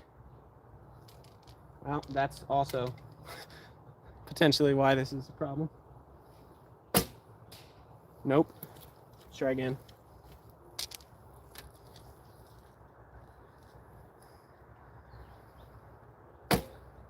And too high. So, like, I typically just need to settle a little bit. I've never really done any sort of speed shooting, that sort of stuff. But maybe that's something I'll get into. But they're definitely, like, distinctly different styles of shooting in your mind. So, like, I typically shoot better trying to zero in a little bit. I was talking to some people about, like, the difference between firearm shooting and, like, hunting, or handgun shooting and hunting. Is one of them is definitely a different style. You're focusing more on your float than your execution, and in hunting you're really, and like bow hunting is the same way, really focusing on your execution. Whereas when you're speed shooting, it's really just about the aim, and you're so focused on aiming that your hand is, you're just releasing that. Anything that's faster, you're more focused on the aim. Anything that's slower, you're more focused on the execution. So obviously both are important both times, but they're distinctly different in what you have to focus on. But all right, let's go grab my arrows. And actually, no, we'll do another group at 40 with the compound while we're standing here. 40 yards.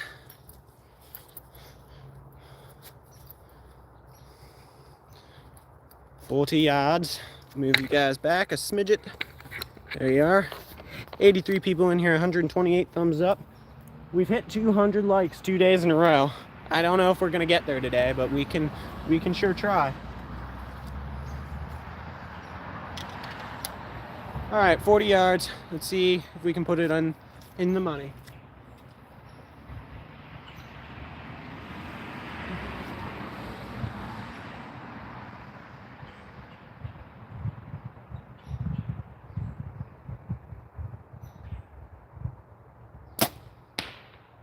I think it's slightly high, but it's generally in the zone.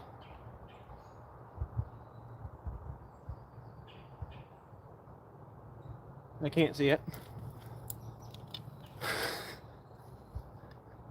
I'm at work as usual, but playing and listening. Sweet. Left-handed shooter is at the camera. It's the camera. Selfie camera reverses everything, hence why the wording is also backwards. How many pounds are you shooting on that bow? This is 70. I prefer instinctive. Look, draw, and anchor release. No thinking, just instinct. Woodsman, 2 things for you. First of all, I've been doing like pseudo instinctive with the recurve lately, and it is phenomenal. I got to tell you about it sometime. Like when I can stand here and like get super, like maybe when I'm down there in February, we can have a conversation about it. It's really cool. But if I stood here and tried to flesh out like the whole how this works, I'd be standing here talking for 10 minutes, and nobody wants to see that. But I'll tell you when I'm down in February, we can talk about it. It's super cool. And then the other thing I have to tell you, Woodsman, I know I said I'd try and make you some squirrel silencers. So on the way home from ice fishing with Bob yesterday, I'm driving by this place that's like an hour, or not an hour, 1 minute from my house. And on the side of the road, I see a roadkill squirrel. And I'm looking at it and I'm like, usually roadkill squirrels, because they're so tiny, if you make contact with them, they are like mutilated bad. This one, he was generally okay. And I looked at it, and as I'm driving by, I noticed the tail was in good condition. So I went out and collected a roadkill squirrel yesterday, took the body back into this little preserve area where I'm standing, and disposed of it. But I cut the tail, and I have it drying.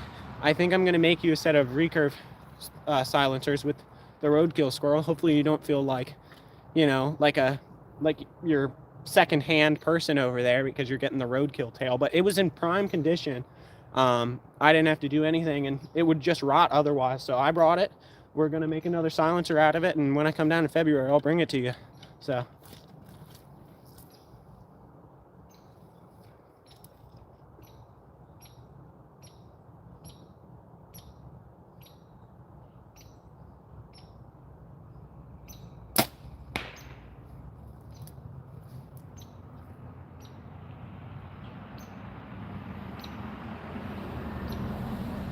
pretty good.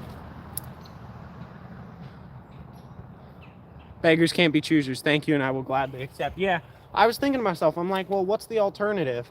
I use it for fly tying, or I make silencers for myself. I don't know if I'm gonna get to go squirrel hunting again before I come down in February. I might, but like I can do this and definitively have something cool that I can bring you. So, and it's better than letting it rot on the side of the road. So, yeah, I'll show it to you. It's sitting in my drying box. I haven't cut it and like splayed it out yet, but like it's in there. So, yeah, do a flip. Not a flipper.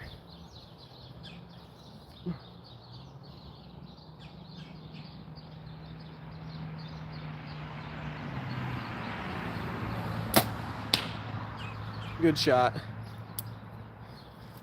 First time in chat, also subscribe. Well, thank you. All right, here's what we are going to do. We are going to, I don't know, crack tooth first. So here's what we're gonna do. First things first, we gotta show Woodsman his tail. It's not splayed out yet. It's not totally ready to dry because I just did it before I had to do some work for my dad as I was on the way home yesterday. And all I did was cut the tail and discard the body, but I have the tail. It's just not splayed out to use as a silencer yet. So be advised, this is an animal tail. It's not in silencer form. So if this will bother you, look away for just a moment. Look at that. That'll be yours, Woodsman. As I said, really like perfect condition. There's nothing wrong with that tail. So that'll be yours. That will be Woodsman's. All right, I'm gonna do a quick arrow collection mission. I got some recurve arrows laying around. Some are stuck in bottles. And then I gotta go get those compound arrows. So I'll do a quick arrow collection mission and I will return. That's awesome. Yeah. Yeah, the tail's in perfect condition. As I said, usually when there's a roadkill squirrel, they're like pretty graphic looking, but that one was fine. So I took the tail.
$144 people still in here. Tan it with some borax soap. It'll last me forever. Borax soap. I'll look into that. I didn't actually tan mine at all. I just dried it and scraped it and stretched it and then put it in. And these have been in here since late November. So these have been in here over a month now. And they are lasting, like, they're no signs of wear at all. They're perfect. I'll totally look into that. If that's how you want it, I'll give it a shot. But I generally don't have any issues with the way mine is. So if you'd like it that way, let me know. But otherwise, I'd just do it the way I already did.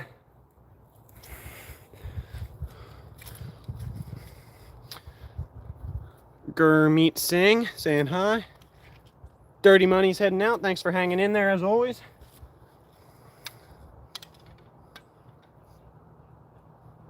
All right. There's squirrels over there. I could take one right now, but no.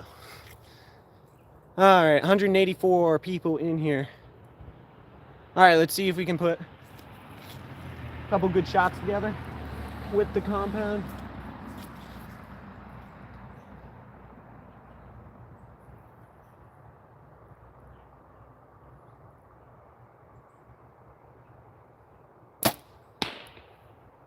Good shot. Shooting lasers. A little bit right. Just a suggestion and something new for you to learn. Yeah, might as well. Borax soap. I've never heard of that even, so I'll look into it.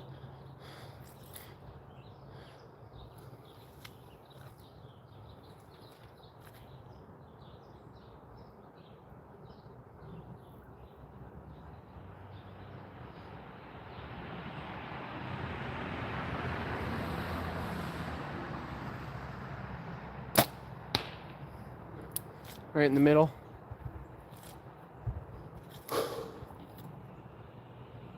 Nice shot, thank you.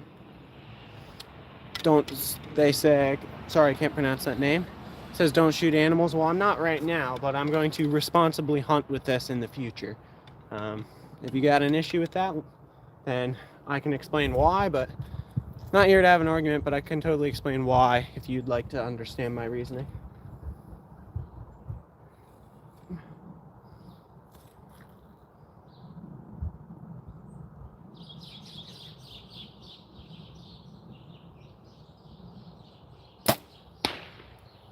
Really good shot as well. You can hunt whatever you want as long as it's not humans. Good point. All right, I want to put a couple more arrows down there, so let me grab a couple more.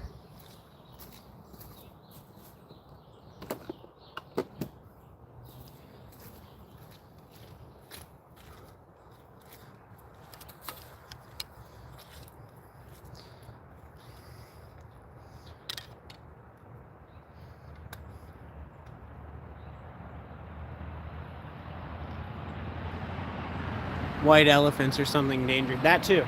You got some good points there. Mama, something like, I don't know. I'm trying my best with these names, guys. Trying my best.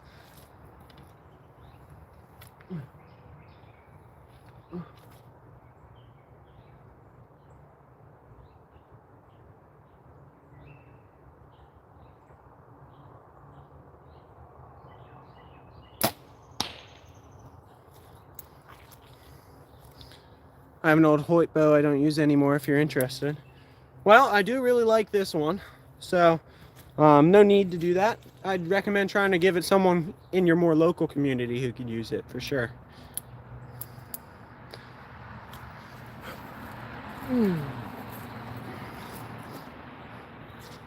We're an hour and 45 minutes into this live. We're at least going to hit 2 hours before we call it quits, but not exactly sure how much more time we're going.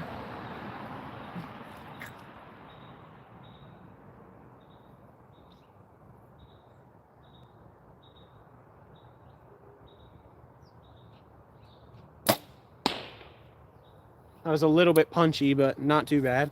I'm in PA. Well, still, I mean, I'm sure there's people like in your town who would like to use that more and need it more than I do. Try and give it back to some young person or anything. Left-handed? No. I'm using the selfie screen, or the selfie camera, so it's flipped around. Hence why the words on my shirt are also flipped around. How's that grouping looking down there?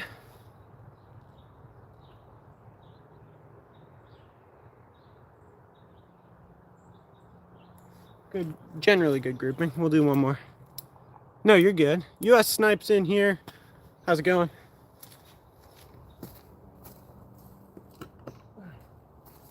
All right, we'll put one more down there at 40. Oh.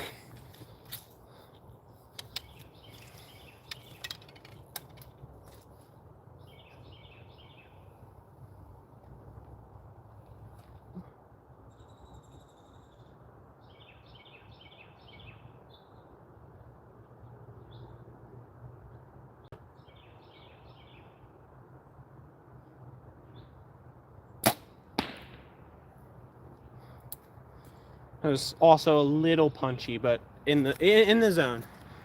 Like a little punchy is okay because if I can recognize that it's a little punchy, that means we're paying attention. We're not trying to be punchy. So 40 yards, that's impressive. I have trouble iron sights on a gun at 40 because I never practiced. Yep, what kind of bow is that? That is an elite terrain. All right, let's go show you the group at 40. I think it's pretty good. Our group at the beginning was very nice, but the longer I do the live, the more distracted I become.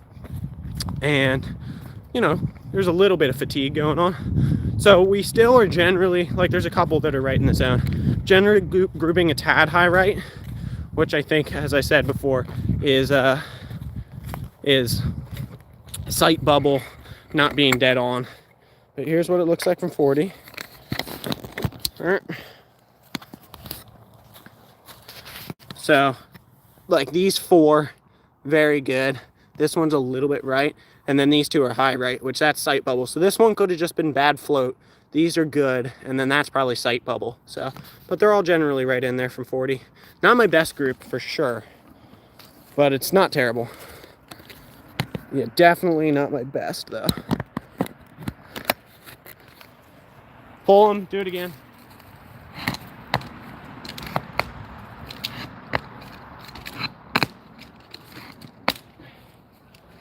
Let's nicely done though. Yeah, I mean, I appreciate it, but that's a little bit, that's on the lower end of how I typically shoot from 40. Typically I'm a little bit better. Make sure you like and subscribe. Well, thank you. Yeah, typically I shoot a little bit better from 40. I've had groups better than that from like 80 before, but you know, each day is its own day, and each day means you gotta take the shots as they are. Good and 40 and shooting for so long. Yeah, it has been a longer session, and you typically start to regress a little bit towards the end of a long session. 152 likes, 48 more to go till we hit 200. That'd be our 3rd day in a row hitting 200. Bank fishing with Jim. Hey, Jimmy. We are shooting both bows. We got the recurve, the compound. We were out with Bob yesterday, and we were out at his spot ice fishing the day before that. So ice is warming up. It's generally warming up, and we're out here shooting the bows today. All right. All right. Let's see if we can get a little bit tighter group this time.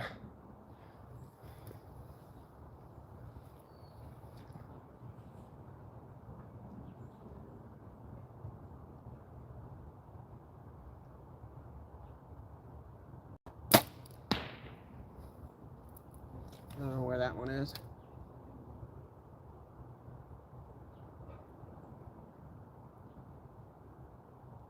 Good shot. Sounds like fun. Where are you at to ice fish? We're in southeastern PA. It had a massive warm up today and yesterday, so ice is probably quickly fading. I don't know. That might have been the last ice fishing day I get this year, but we got 3, and that's a blessing.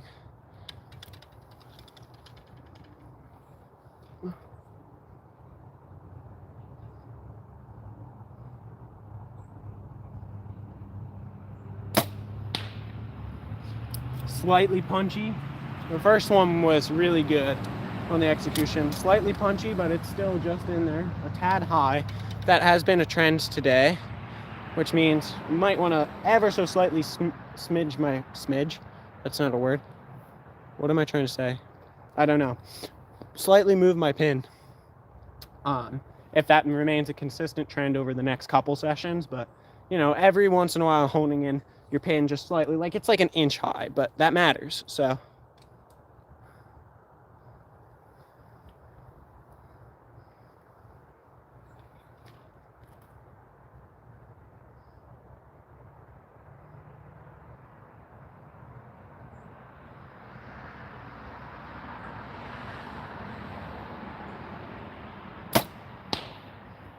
slightly right, I think, on that one, but it's right in there.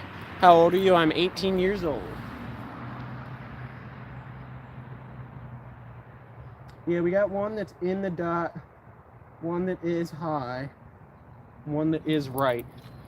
So like this group's turning out to be just the same as the last one. Not perfect, but like they're all generally in the right spot, but not perfect. I want to put, we got 3 more arrows. Can we put 2 of them in the dot? That's the goal here. Does it have a scope? It has a sight, but not a scope. Those are different things. If you're like into archery lingo, I don't know how experienced you are with archery.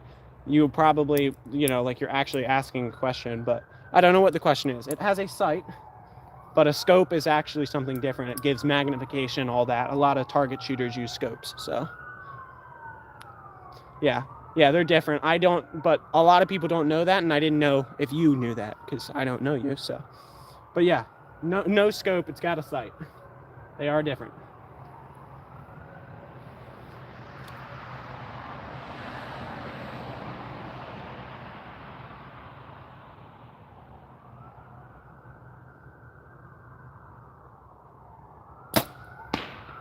A little bit right. You can see that one from here. So that one's not in the dot.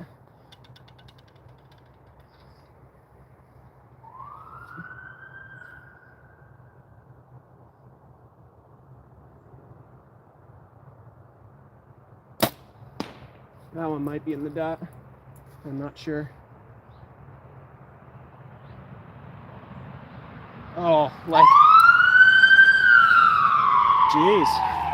That one's like half an inch high, maybe. Yeah, they are. They just went right by. I don't know where they're going, but work on your right hand strength will help a ton with accuracy. Right hand strength. This is my right hand. My release hand, my bow hand. It's not strength that's the issue. It definitely isn't that. This is 70 pounds. This is what my draw looks like for 70 pounds. I could very well, I actually did some tests on this the other day. Like how much could I reasonably shoot if I wanted to? I think I could pull 90 if I wanted to. But obviously that's not practical. But yeah, like 70 is very easy. That's 70 pounds. I do a lot of lifting, a lot of strength training, all that sort of stuff. So the strength probably isn't the issue. It's just reps and practice and mental stuff mostly. Poppy and I are here. Sweet. Unfortunately, my grandfather had a fall last night and made himself take a trip to the hospital, but he's doing all right, and it's good to see that he's here watching. Being able to shoot a compound, 2 rotor cuff surgeries, rotator cuff probably. Later, can't pull a legal poundage bow back any longer. That's unfortunate. My mom, who just came into chat with my grandpa, is a physical therapist, so I'm sure she's totally familiar with that. I can only pull 52 comfortable after all my back surgeries, but it will work. Yeah, no, this is 70, which is pretty darn easy for me. Not to be like, oh, look at me, big strong guy, but hey, I've got my youth, and while I have it, I will appreciate it. So where are you from? Southeastern Pennsylvania.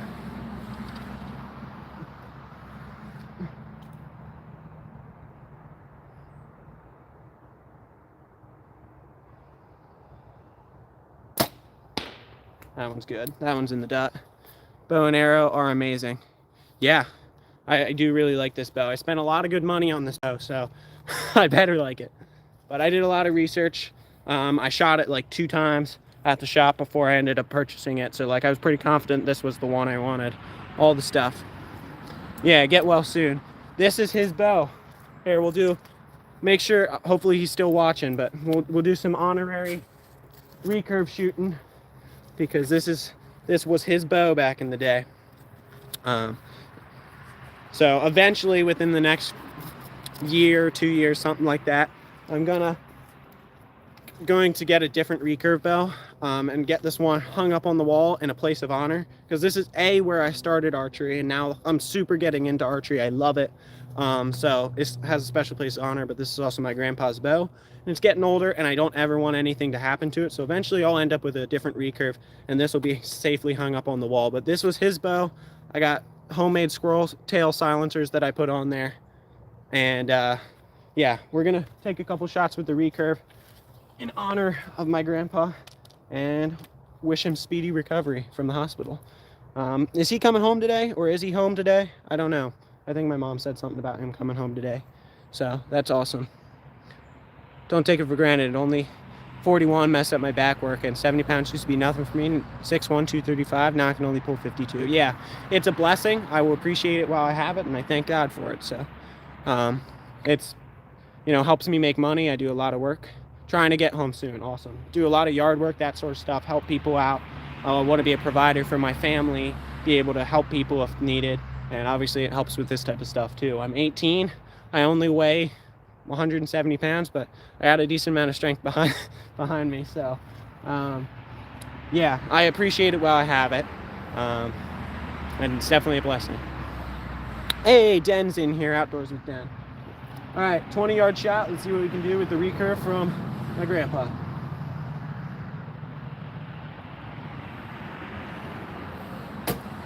That one was bad. I'm now honed into shooting 15 yards because that's what we were shooting at our bottle when we were shooting earlier. This is 20 yards, 20 yards. Get in your head.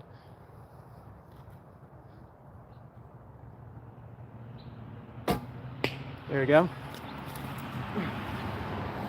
When's your birthday, or did I miss it? No, my birthday's in April. Thank God for sure for allowing me to be able to hunt again. Get better soon, Grandpa, indeed.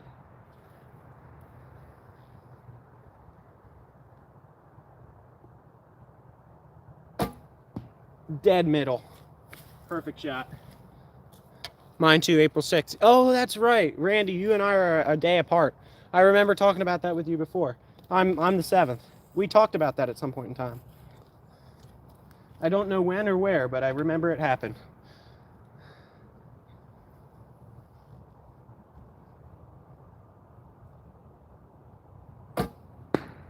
Little bit high and right, but right in the zone. Get a couple more shots in with the recurve.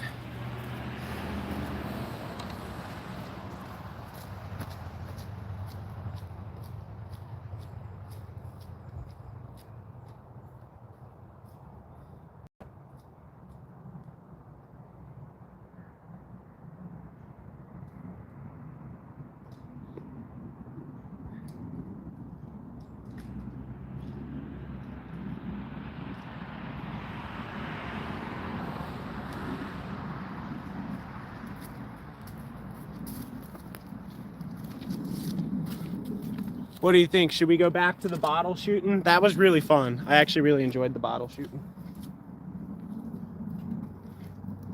Let me know.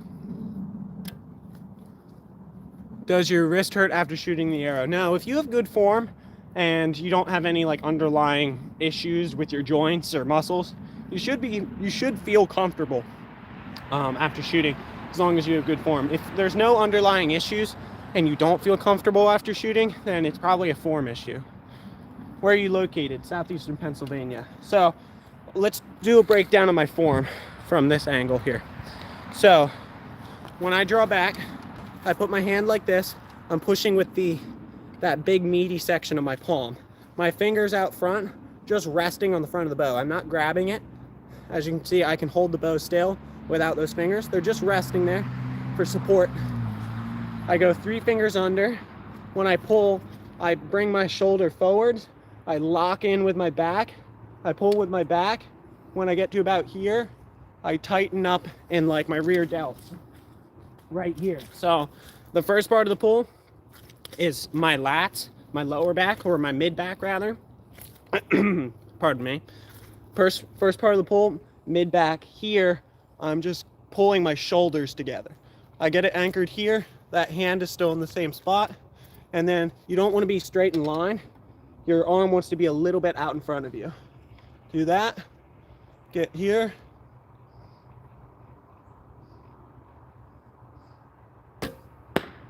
And release. That's it. Victoria Irwin's in. That is as I mentioned earlier, someone asked if I was single. I said no. I'm happily taken by a beautiful and amazing girlfriend. That is her. So yeah, that's what general proper form for recurve looks like. For compound, it's very similar. Grip, pretty much the same. Pulling, pretty much the same. You will drop into a valley because compound mechanically has a let off at the end. So you will drop into a valley that has less pull weight at the end. But everything's the same, generally, for proper pulling form, that stuff. So yeah, halfway through the pull, transition from your mid back to your upper back. Those rear delts is most of the pulling there. So I pretty much, in my lifting, I pretty much stopped doing like rear delt flies, which you pretty much do like this. I pretty much stopped doing that. We're holding weights when you do it, but I pretty much stopped doing that since I've shot archery. My rear delts have grown like muscular size a lot since I've started shooting archery. And it's solely because, I'm pulling a 70-pound bow all the time. I've pretty much stopped training them because I don't need to. And they're sore after archery. long day of archery anyway. I don't need to make them more sore. So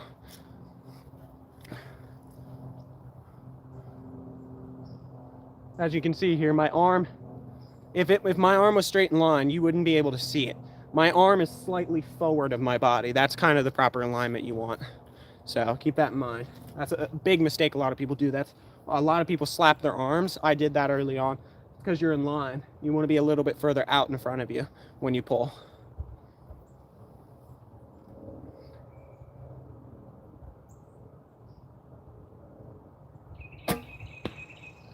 Dead middle. Michael Davidson says hi. Hello. Thanks for stopping in.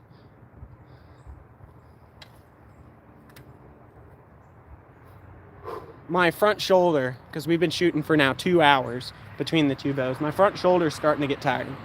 That's usually the thing, at least for me. Everyone's different. Some people's pull arms start to tire out. Some people's hold arms start to tire out. I typically always tire out my hold arm, the arm that's holding the bow, before I do in my pull arm. But yeah, it's starting to get a little tired, so we're gonna start winding down. 173 thumbs up. Can we make it to 200 for 3 days in a row? I had never made it past 130 or something like that before 3 days ago, and now I've had 2 days in a row of 200 likes. Let's see if we can get to 3. That'd be awesome.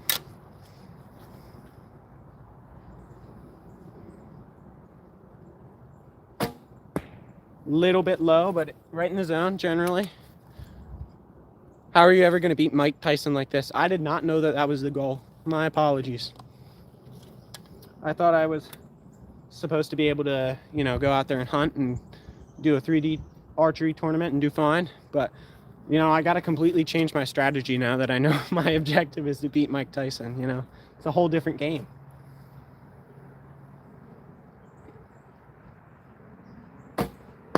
That one's really low, but I had a hasty release. So nice form. Still shoot my longbow for fun, trying to get better with the crossbow I got. There you go. Oh, there's one more arrow. We got one more. Let's see what our battery percentage is at. There you go. Pennsylvania? Indeed. Southeastern Pennsylvania. That's where I'm at.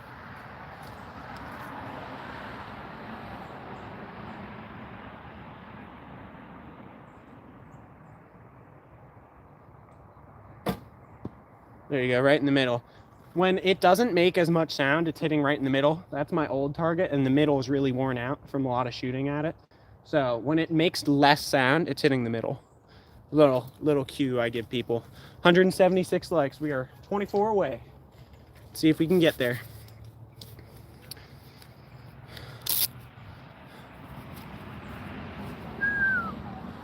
Oh, that's a woodpecker. It's beautiful.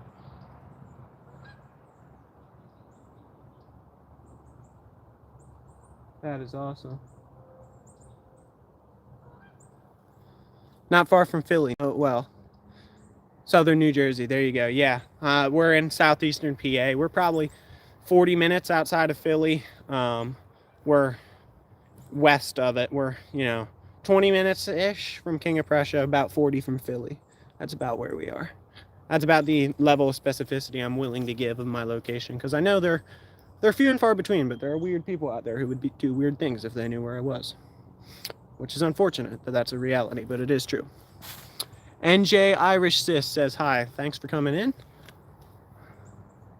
Oh, what do we do now? Compound, recurve, give me a distance.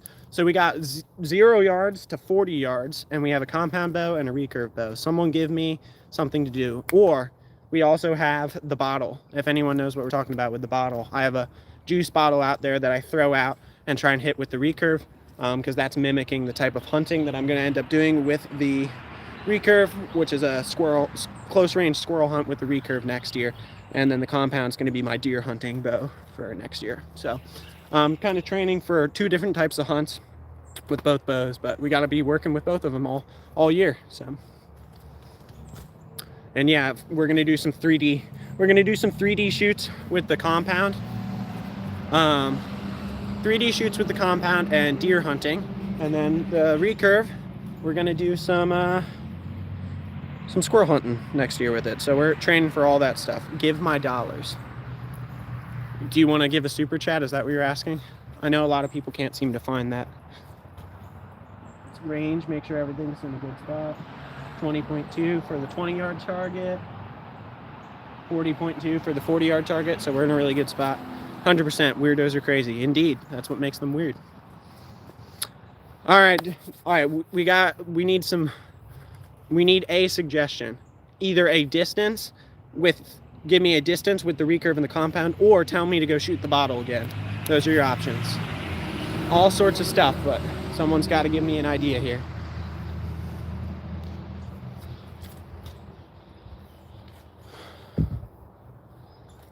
Let's do some practice with distance finding.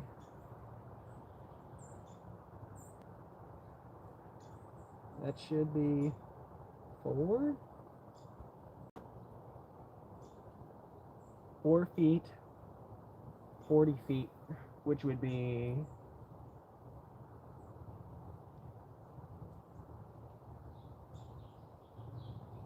whoa, that's not right.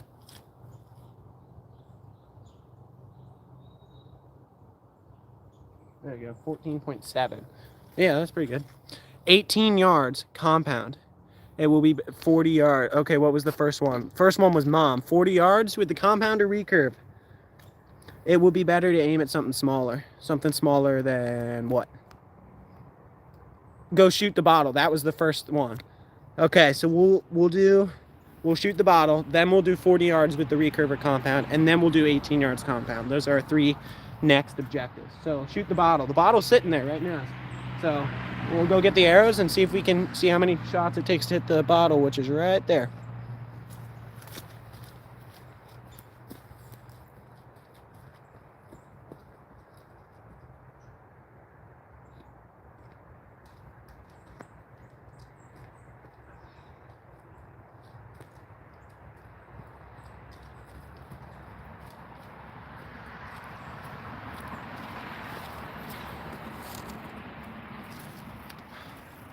Compound. Okay, so 40 yards with the compound is after hitting the bottle, and then we'll do 18 yards with the compound. All right. See, the bottle is, we'll turn you. The bottle is straddled between those 2 trees right there. Recurve, well, I ranged it already, so it's 14.8 yards. We got to shoot over top of a bush. How many shots? I'm thinking 3.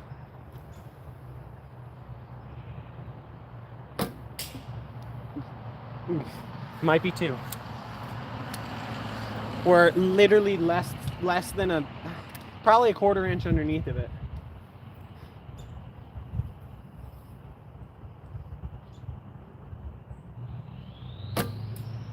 Like the same spot. So it might be 3. We'll see. 327 in here right now. 184 thumbs up. We're making the push for 200. We've got that 2 days in a row trying to make it 3.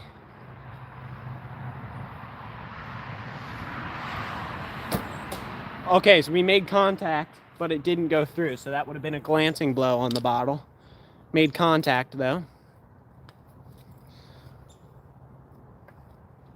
Shooting over top of this bush is kind of hard too. And that one's just over top. We're like straddling it right now. We got 1 over top, 3 right underneath. I'll have to show you this group once we hit it. This is our last arrow of the bunch. See if we can get them.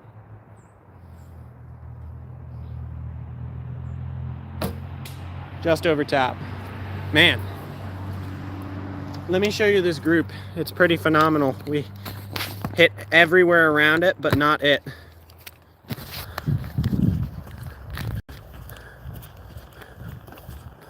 So it bounced a little bit because the shaft actually did contact it. It was pretty much sitting right here. So we got 3 right underneath. And then if you look at it from ground level, 1 just over top, and then that one a little bit further over top. It was right there. Let's throw it to a new spot, further out, closer to 20 yards. I can't hit that, it's behind a tree. Oh, we'll put it right there. Good. All right.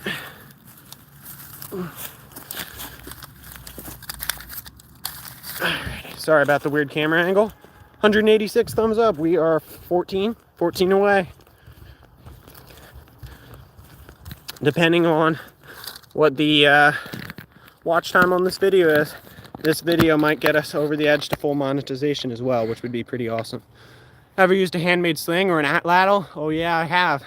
Lots of videos on the channel. Go check out on the channel. I have a whole playlist of, I call it like bows, slingshots, slings, and more, something like that.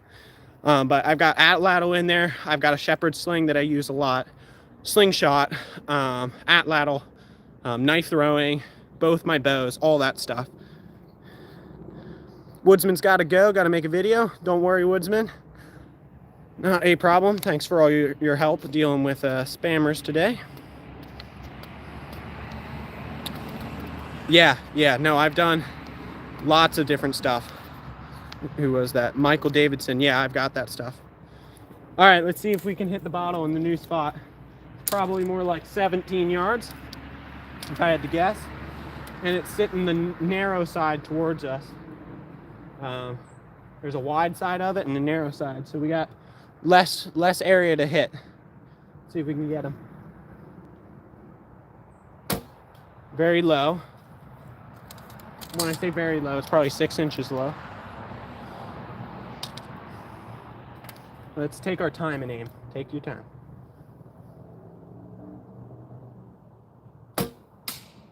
Just over top.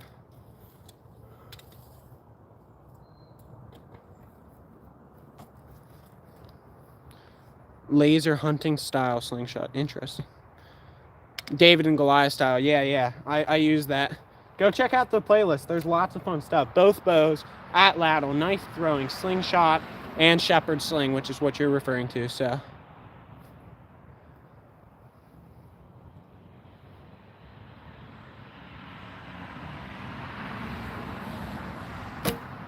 just over top, like an inch. How much did this bow cost? No ice fishing, not today. It's getting warm here in PA. Ice is gonna go away quickly. This bow cost me nothing. If you want to buy this exact bow on eBay, they're like 140 bucks or something like that. This is an old bow. But yeah, similar things nowadays, 150 to 250 USD. So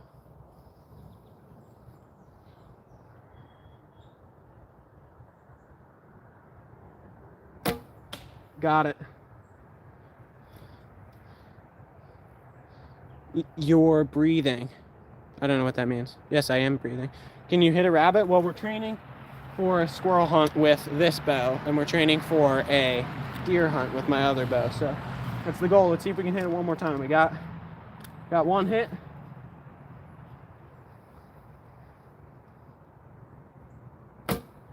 Bang. 2 in a row. 189. We're 11 away. All right. So we did that.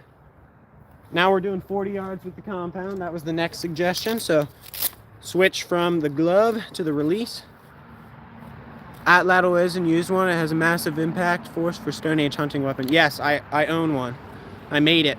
I made it myself, actually. The whole video is out on the channel. How much pounds is that? This is 40 pounds. And this guy, which is the one we're going to be shooting now, is 70.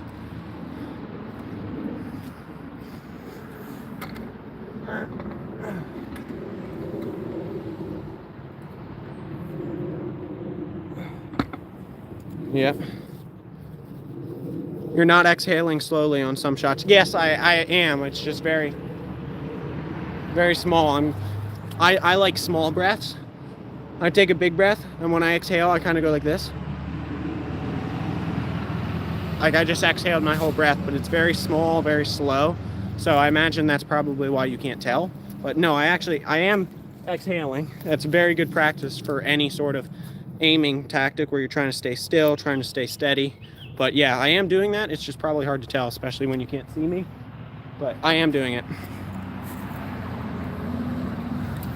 I'm not going. I am more going. just kind of relaxing into it. Hunted some big game. Well, we're going for deer with this bow next year, so.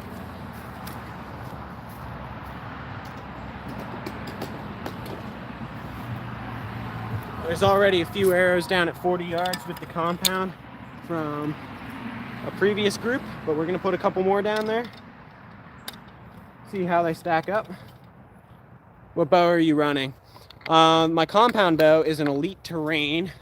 I'll show you all my specs. I haven't talked about it, but I'm running Easton 6.5s, 340 spine, bow's 70 pounds, 27-inch draw length, shooting 260 feet per second. I got red line front bar with 2 ounces, red line back bar with 4 ounces. What else I got? Lock outdoor strap, Hamsky Everest, drop away. We're running the Trophy Ridge Trilogy 3-pin slider sight. So that's what I got rolling, and we're running the Cobra Moment release. So 192. All right, put a couple down there at 40.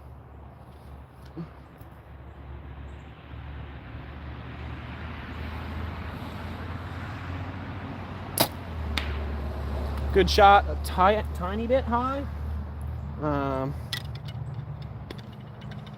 It just broke there. Good execution, not punchy, but yeah. Army beat that into me. Take it easy, man. Subscribe, we'll check you out. Thanks, Michael. Yeah, make sure you check out that playlist with all my Atlatl and sling stuff in there too. I think you'd appreciate that for sure.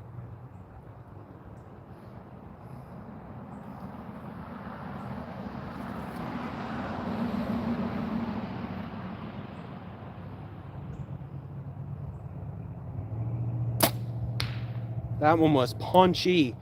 I laid that trigger finger down there hard, man. My bad. Practice holding still. Well, that's pretty easy. That's what I'm doing when I'm at full draw. You get it into position. So I'm getting my bubbles level, peep is centered, and now I'm gonna hold.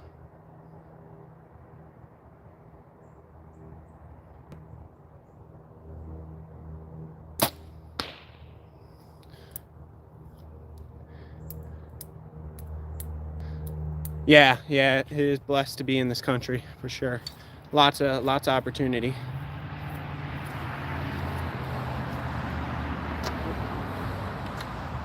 All right, so we did 40 yards, and then the last thing that was requested was 18 yards with the compound. So I gotta go grab the target, punchy. So here, we'll do one more shot and I'll show you the difference between punchy and good. Let's show you what I mean here. That is a great question. Some people don't know what I mean. Let's show you. So, I'll put you over here. So, punchy, what I mean by punchy is punching the trigger. So as you see, I have a trigger release here. It releases on that string there. Goes on that loop. When I'm ready to release the shot, you can do that. So, when you punch a trigger, it looks like this. You're ready, holding on the spot, and you go, bam. You're like, I'm going right at this instant, bam, go right through it. That's punching the trigger. You don't want to do that because your whole body kind of tenses up for it. It moves your aiming point, all that stuff. That's not great. What you want to do, you want to have a good solid float and hold, and as you let that release, it's more of like people call it a surprise release. It's not really surprising you, but it's controlled, and you're not like, I'm going right now. You kind of just let it break over, and as that shot goes, your body's going to kind of correct towards the middle. If you're trying to float around that middle, you're focusing. As you let that shot just kind of slowly break over, your body will like auto-correct back towards the middle of the target. You should be like close. If you're like super far off, it's not going to correct that far, but if you're close, it'll try and correct towards the middle, and you'll have better follow through. You're not going to like crunch up or jolt before you shoot. It's super minor when it does happen, but it might look like this, right? Little tiny stuff, but if you punch that trigger, you're opening the door to that happening. What you want to do is draw back, get a good float going, lay on that trigger, and slowly pull. And when you saw what my hand did, my hand went bang and pulled back with it, because it's kind of like surprising it and it's just pulling through. That's good follow through. That's what you want. So I'll show you an example here. Punchy would look like this. I'm not actually going to shoot it, but punchy would be, I'm coming back, I get my finger on that trigger and go whack, pull right through. That's not what we want. So I'm going to get a good float going and watch my finger. I'll go like this so you guys can see my finger.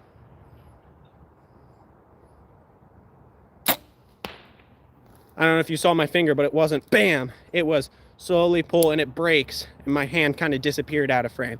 I didn't see it disappear, but I'm sure my hand kind of went back or down in some capacity. If it just stays there, you're tapping that trigger and your body's like tensing up, ready for it, trying to keep your hand still. You don't want that. Just kind of let it break over and everything will auto-correct. Hopefully you guys got to see that well.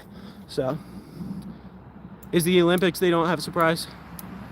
Yes, they do. So a lot of people like squeezing a trigger on a firearm, right?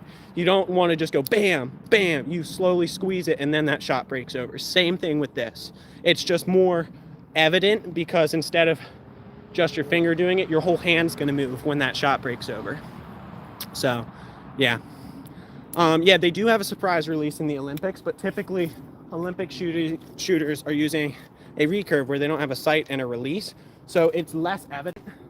But what they're doing, instead of going like this when they pull back and letting their fingers just go, like open your hand, they're kind of letting it slip off. That's how they do a surprise release with a shot that they don't, or with a bow that they don't have a release on, because that's not how this one works. You use your fingers, but they're kind of letting it slip off instead of opening your fingers. It's very minor. It's way harder to tell on this than it is with this, but it's the same mentality for sure.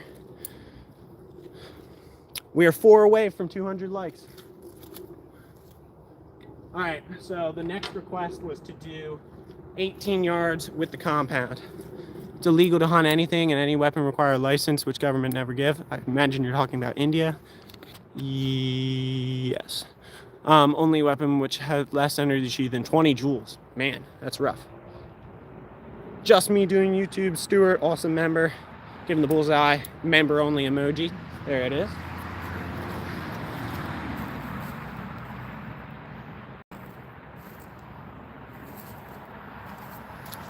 $197, we're almost there at 200. Let me go grab that target with all our compound arrows in it. We'll set up at 18 yards, which is just in front of that other target, and we'll hit it. For when you're next fishing. I did some ice fishing yesterday. So we've got timestamps in the comments of that live. So if you guys want to see what I was up to with ice fishing the last 2 days, I have timestamps in the comments so you can see all my chats. Or all my catches. I don't know what I'm saying.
All right, we were requested to do, taught me something unlike school.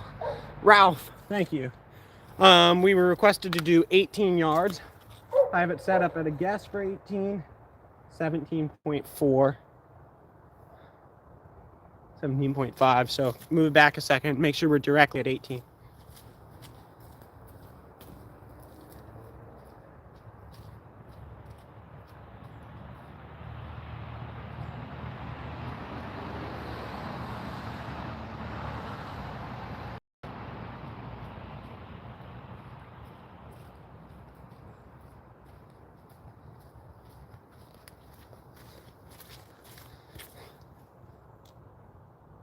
18.0. Perfect. All right. Big mama coming out. All right. So, given that we're so close to 20 yards, I'm going to use my 20-yard pin and aim like, if anything, an inch low. That's what we're doing. Plywood. Such a fun name. All right, 20 yards. We're going to aim. We're going to do something fun. We're going to aim. There's some writing at the top. It says BC-300. We're going to aim for the second zero in the 300. See if we can put one in the zero. That's the goal.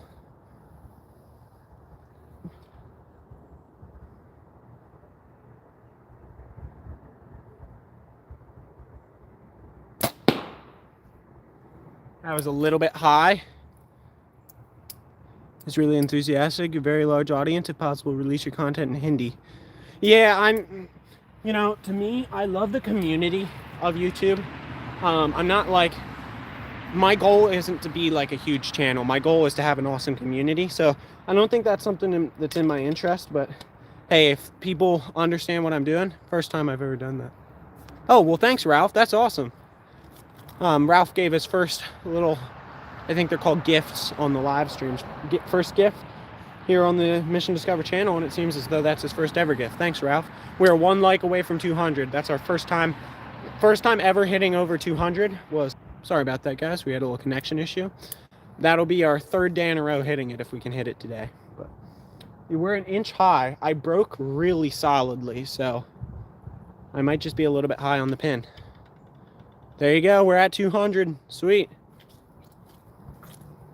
We're gonna aim for the B, the middle of the B on the other side now.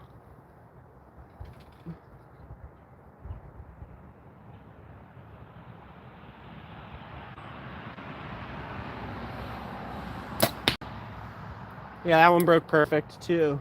And it was exactly where I thought it hit. I tried to overcorrect. I don't know, maybe that first one did break weird, or maybe my peep alignment was wrong. I mean, it's only off by, if anything, like half an inch from where I wanted to hit, but, we're at close range, so we can be picky.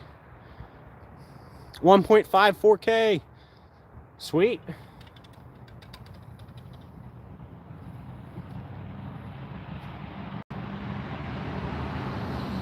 We're going to aim for the 3 now.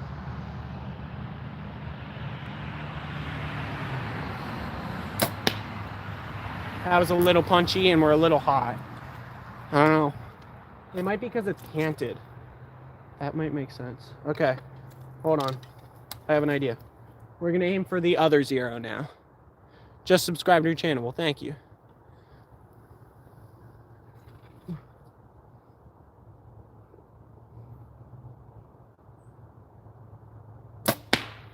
There we go. I figured it out. Sight bubble. It was slightly off, and it was throwing me off by like half an inch. But last one, we absolutely smoked it once I got everything figured out. It was slightly punchy. Got to work on that for a second, but I'm slightly more punchy than typical today. Don't know why, but that's all right. Every day is a new day, new challenges. Always just trying to get a little bit better. 100 people in here still. So there you go. This is what our groupings look like. So this one, we'll show you what each was aiming for. Don't know what happened there, y'all. YouTube quit on me, but we're back in. Here's what we were aiming for. This one, we were aiming for the B. So ever so slightly right, ever so slightly low. I was aiming right about there. So like a finger's width. This one, we were aiming for the middle of the 3. That's almost a whole inch high. So that one wasn't great. This one, also about a whole inch high. That, I think, is sight bubble stuff. This one, that was exactly where I was aiming. So 18 yards. We'll do it one more time. See if we can get some better groupings. So we're going to aim. We got 4 arrows. Aim at the 4 corner dots. And see if we can hit dead middle on those dots.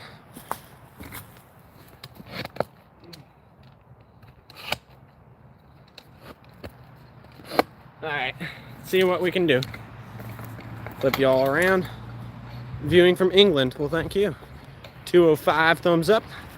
132 people in here, and it looks like we've gained another close to 100 subscribers today. Archery channel, subscribe. Blue Walker Archery. There you go. Do you shoot compound or recurve typically? We've been shooting both all day, so let me know. I'm curious.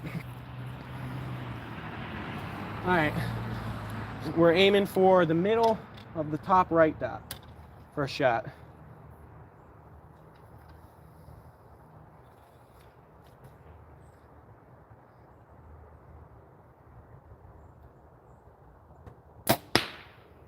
It's shooting a little bit high. Everything's shooting high, even my 40 was too. I might shift the whole sight housing just down a smidget.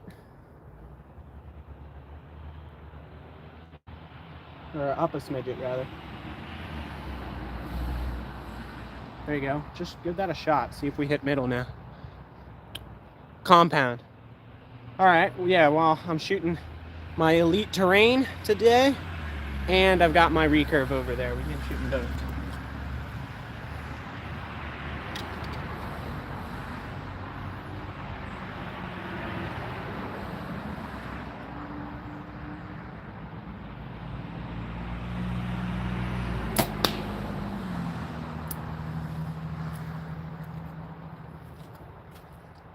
That one was dead middle once we shifted it.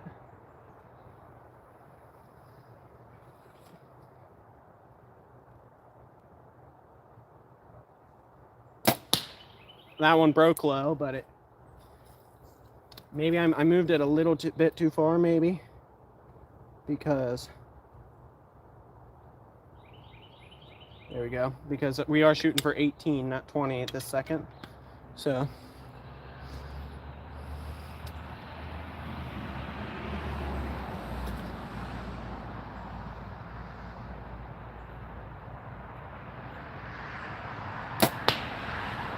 We got it.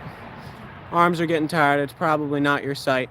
It was my sight. I moved it, and now we're dead on.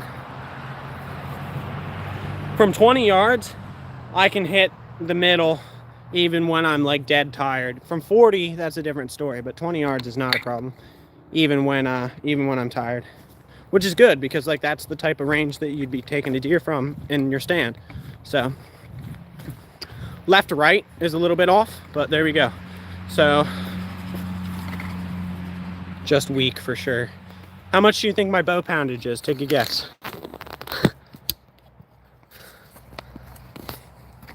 So this is the one. It was hitting high. I was aiming here. That's where I wanted to hit. So hit it on high, moved it, hit an inch low, in the money but right, in the money but right. Don't know why I'm hitting right. Still probably sight bubble stuff. I was asking Mama Man, saying I'm weak. Weak. No, it's a heavy poundage bow. Generally, it's the max that bow can go up to. But yeah. No, I mean there's a little bit of fatigue, but it really only shows up at longer ranges when I start to get fatigued. Like definitely out past 30. 20 it doesn't show up much. All right, here's the deal. To close out our archery day, we've been going for quite a while now, but I want to close it out with something good. We're gonna go back to shooting the bottle. That's how we're gonna close it out. Bow poundage, yeah. No, I'm definitely not weak.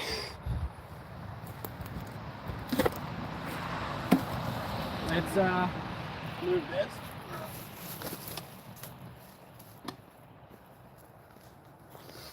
Say about 30. No, it's 70. So.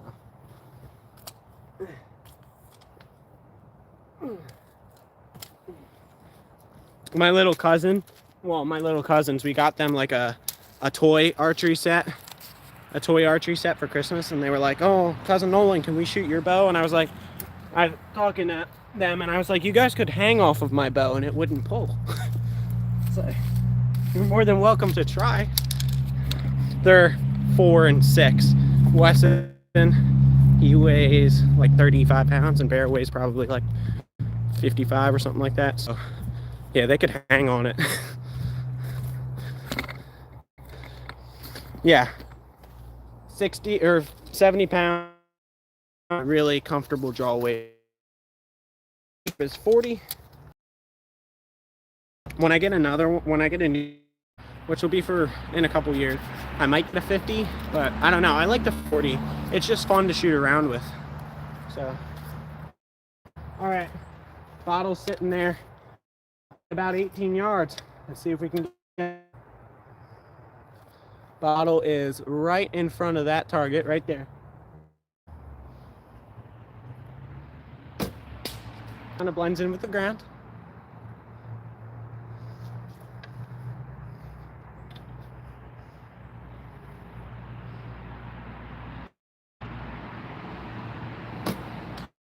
Oh my goodness.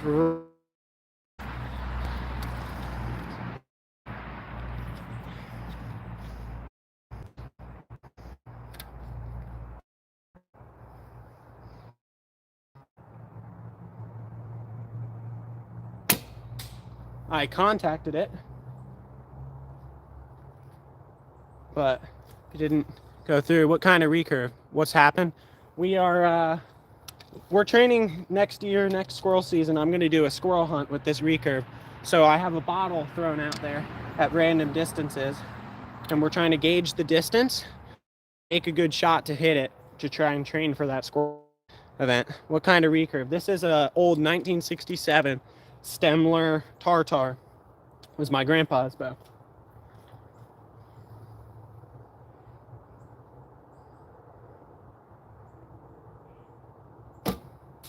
Right above it. We're right there. This isn't the easiest thing ever. It's a small target. It's tiny side towards. So like, you know, bottles are kind of shaped like they're tall like this, and then on the bottom they look like this. It's got the bottom facing towards me. So smallest area is what I'm looking at. 1967. It's not the best shooting bow, but it works. It was free. It was a gift. This is the bow that got me into archery, so I shoot it, man. Chinese philosophy. Take from the Chinese philosophy what you will.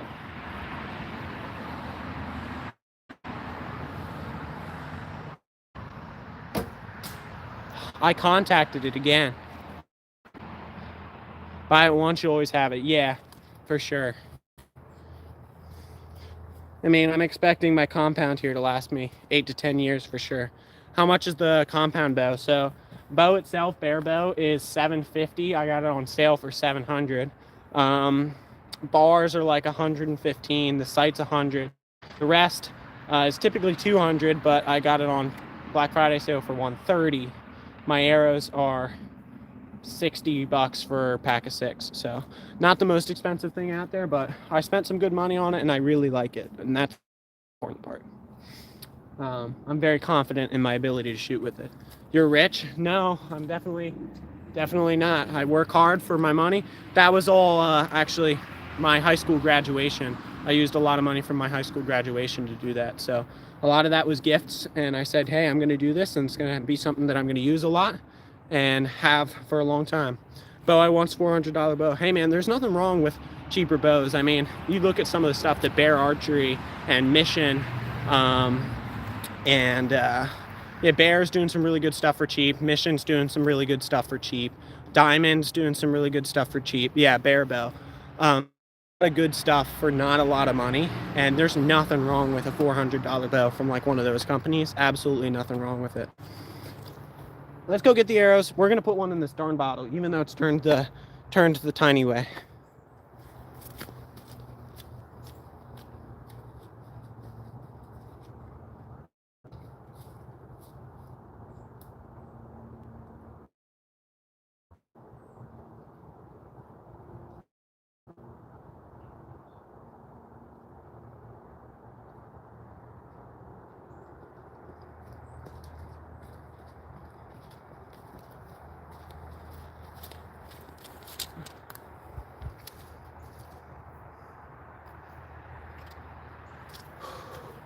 Bear Archery, made in USA, amazing company. Yeah, Bear is also the one who produces Trophy Ridge stuff. Trophy Ridge is the brand of my site, so same company.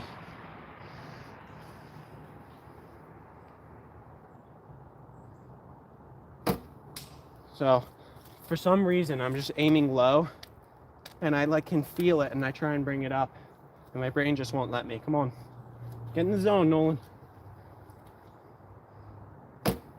There we go. Told you. $3,000 in a bow setup. Still have it to this day. Yeah, there you go. Yeah. I'm probably never going to put that much money into it because I do have other interests, other stuff I do. But like, hey, especially with newer technology, and a lot of people who haven't like seen the new technology these days don't understand. I've talked to a lot of bow shop guys, listened to a lot of people on archery podcasts. Even inexpensive stuff nowadays is so good, man. So good.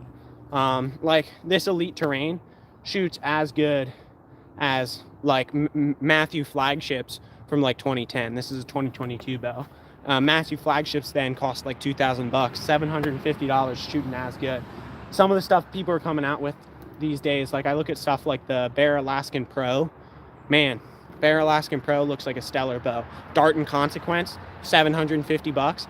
Stellar bow. Like, I mean, I'm really happy with this, but like stuff just keeps getting better. This is a 2022 bow that I got. They just came out with a bunch of new stuff that's like, wow, that looks phenomenal. So, you know, the budget game is really elevating itself as of late for archery stuff. Let's see if we can hit it again. Put 2 arrows in it.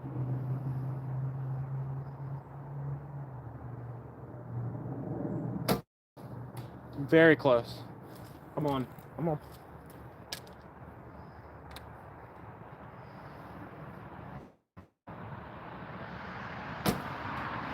Just left. That one was good elevation. Usually elevation's the problem. Into knives at all? Yes, I am. What am I carrying today? Oh, I've got something fun today. I've got the Roxxon Flex modular multi-tool. It's nuts in today's world. Yeah, like the dollar per you're getting out of some of these archery bows, some of these bows nowadays is pretty crazy.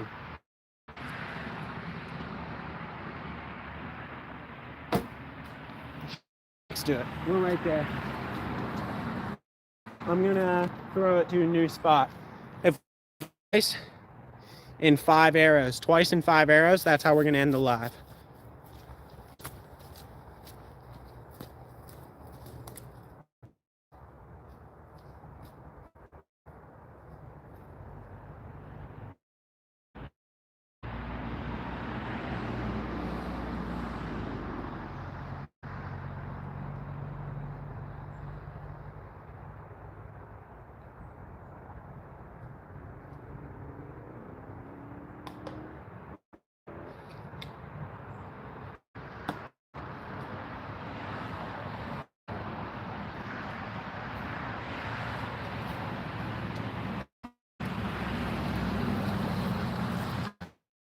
All right, new spot.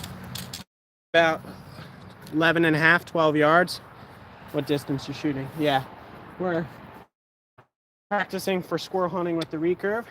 Short distances, random distances. I don't know what they are. I'm just kind of gauging them using some measurement techniques and just my vision. And we're trying to see if we can hit them. So 12 yards-ish. Oh, okay. We're right there. By the time squirrel season's up in September, again, it's open right now. This is for next season. I'm gonna use how I'm gonna do squirrel hunting with the recurve for sure. Like saying, be happy with what you got and get good with it. You know your bow. Indeed, yeah. Where'd you get your bow? This one's from my grandpa. This one I bought at Lancaster Archery. So the other one I bought at Lancaster Archery.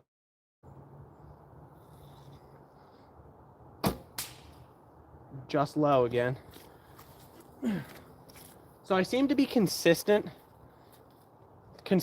wrong when I'm missing on these instinctive shots.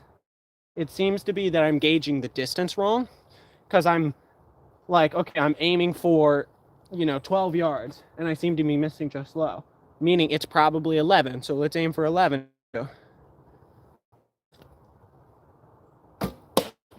It's 11. It's my distance gauging that's wrong, not my shooting.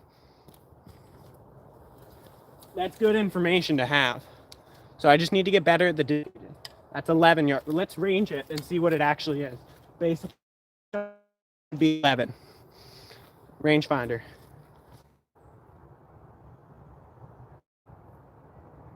Interesting. 12.4. So I'm just off in by a little. 12.4. So I'm consistently off, but I am off a little bit. Got 2 more arrows. We hit it once, and we hit it twice. Just low again. That was a quick shot, but I got on target quickly. Let's take our time on this one. Made contact. Don't know if you heard it. Skimmed the bottom. One more. Come on. Can we get 2 arrows in it in 5 shots? That's the goal. Do I have a shop? I do not.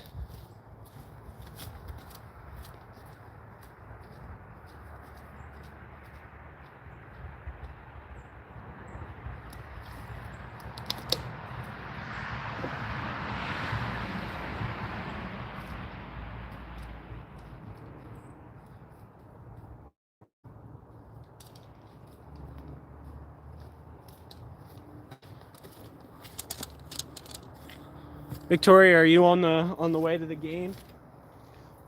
They're heading to 76ers game today. You on the way? I think this is about 15. I'm gonna aim for 15, see where he hit, and then range it and get some information.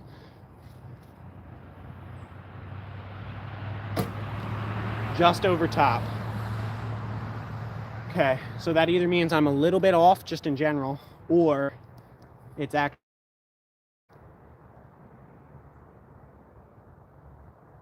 14.5, so ranging is a little bit off. Where are you shooting at? I have a bottle. You can see it sitting right there, replicating what would be shots at squirrels. Next hunting season, I'm gonna do a recurve squirrel next year. So we're training for that by doing random distances with a bottle, which is in the recurve. Okay. That one was too low. So overcorrect. That was probably 10 yards. I don't actually have a defined like sight tape on here. It's all from visuals. So I can just be a little bit off in general too. Let's try again. Just pretty much on top of that other arrow. Am I on an archery team? I'm not. We got 2 arrows. Just below it, like we're straddling it, man. And last recurve arrow, can we put one in it? It's like half an inch below it, and the ones that are above it are a bit half an inch above it. Oh, it's kind of frustrating, but we're getting there. This practice is important. This is the only way to go out into the woods when squirrel season opens back up with a recurve and be confident, because shooting at something this big with your recurve bow and you don't have like a range ready to find sights is a tough task. But doing this is the only way we're going to be able to go out there confidently when that comes around. Better archer too, so I'm all for it.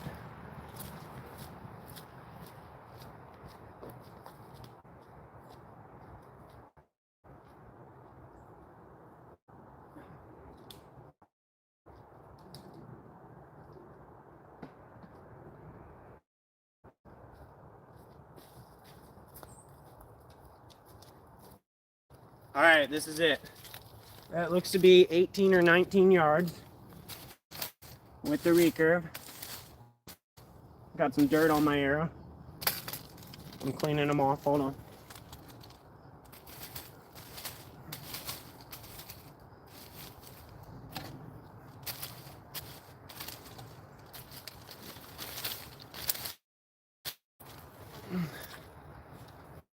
You are. Blue Walker Archery is on an archery team. That's awesome. 147 people in here. Thank you guys with me. I'm going to 15 yards, so we're going to aim for just shy of 20 and see what we can do. See if we can get this bottle. It's sitting broadside. I just kind of chuck it out there randomly. Talking. That sounds like I'm like an alcoholic. Let's not say it. I just kind of let the lays and then try and shoot it. Yeah, I'm going to call this one about 19 yards. The goal is hitting it. Bang. There's one. Highest is 221 out of 330. There you go. That's pretty good. So with a Genesis bow. I know a guy from my campus who teaches a scout camp. He's the archery instructor, and all their kids there use Genesis bows. So I think I forget, they're produced by major bow companies. I forget which one it is though. Someone could look that up. It's one of the big ones produces them. I don't think it's either like Bowtech.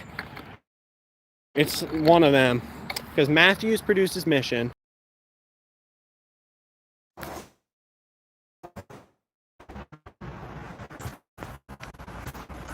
There you go. Got the charger plugged in. Yeah, so produces them. All right, so we're 1 for 1 with this set of 5. We got a really good chance to put 2 in it. Let's see if we can do it. Just low. 20 yards. Just shy. Just shy of 20. Whoa. Whoa. Not a good shot. Should solve a Rubik's Cube? I can't, actually. All right.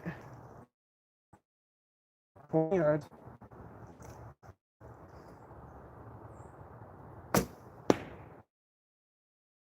Some of the bag that's sitting behind. Sight tape down too. So one arrow, can we put it in? End the misery. It's not misery, I'm having fun, but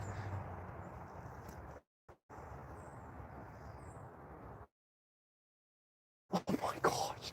Good nation. It was a smidge to the right. Oh.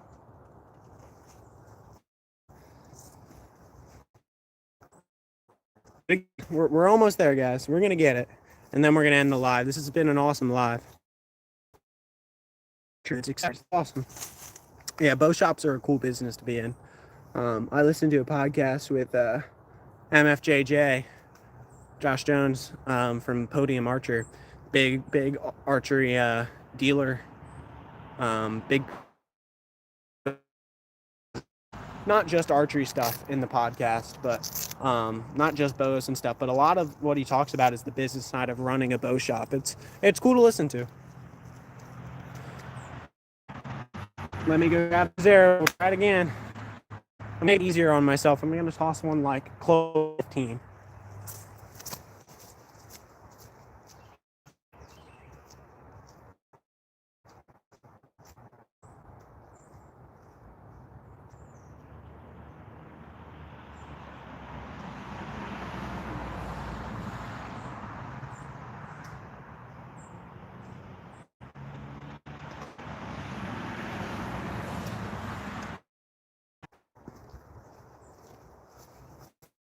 This looks like it's pretty much right at 10, but it's got the skinny side toward us, so it's probably just as hard as the last shot. Thank you, Blue Walker. There you go. We had a connection issue, but we're back. All right, here we go. That was a bad shot. We just got to put one on the zone. Right in front of it. We're like close, but that only counts, what's the saying, in horseshoes and hand. Just above. We can at least get one on it. So the zone I'm aiming for is about 3 inches by 2 inches. The bottle's laying.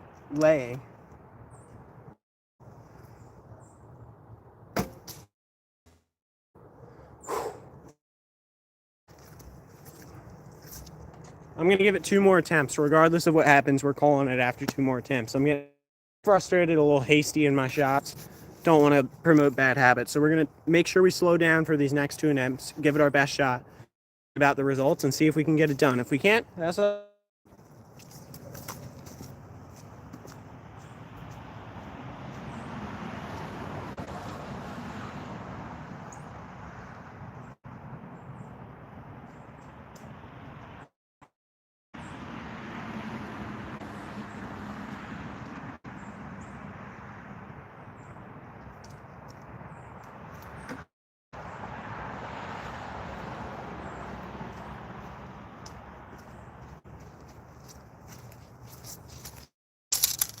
This is a good realistic shot. About a quarter of it's covered up by a log. This is a good realistic shot.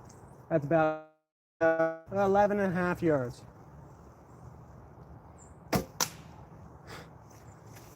Back end of the arrow nicked the log I was talking about. Let's not get hasty. I said I wasn't going to do that. Take my time. Got it once. It might just be, the key might just be telling myself to slow down a little, which a lot of times is the key in archery. All right, slow down. Put one more in. Just above. Arrows in this group.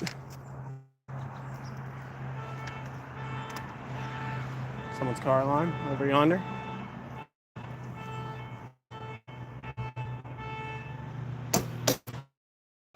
Two. We got it. Can we 3 for 5 on the bottle? From probably 12 years. We'll range it when I'm done. Yes, I do. Some forms and shorts out on the channel as well.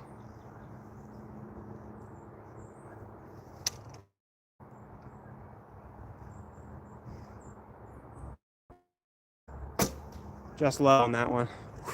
But we got two in there. That's probably how we're going to end it.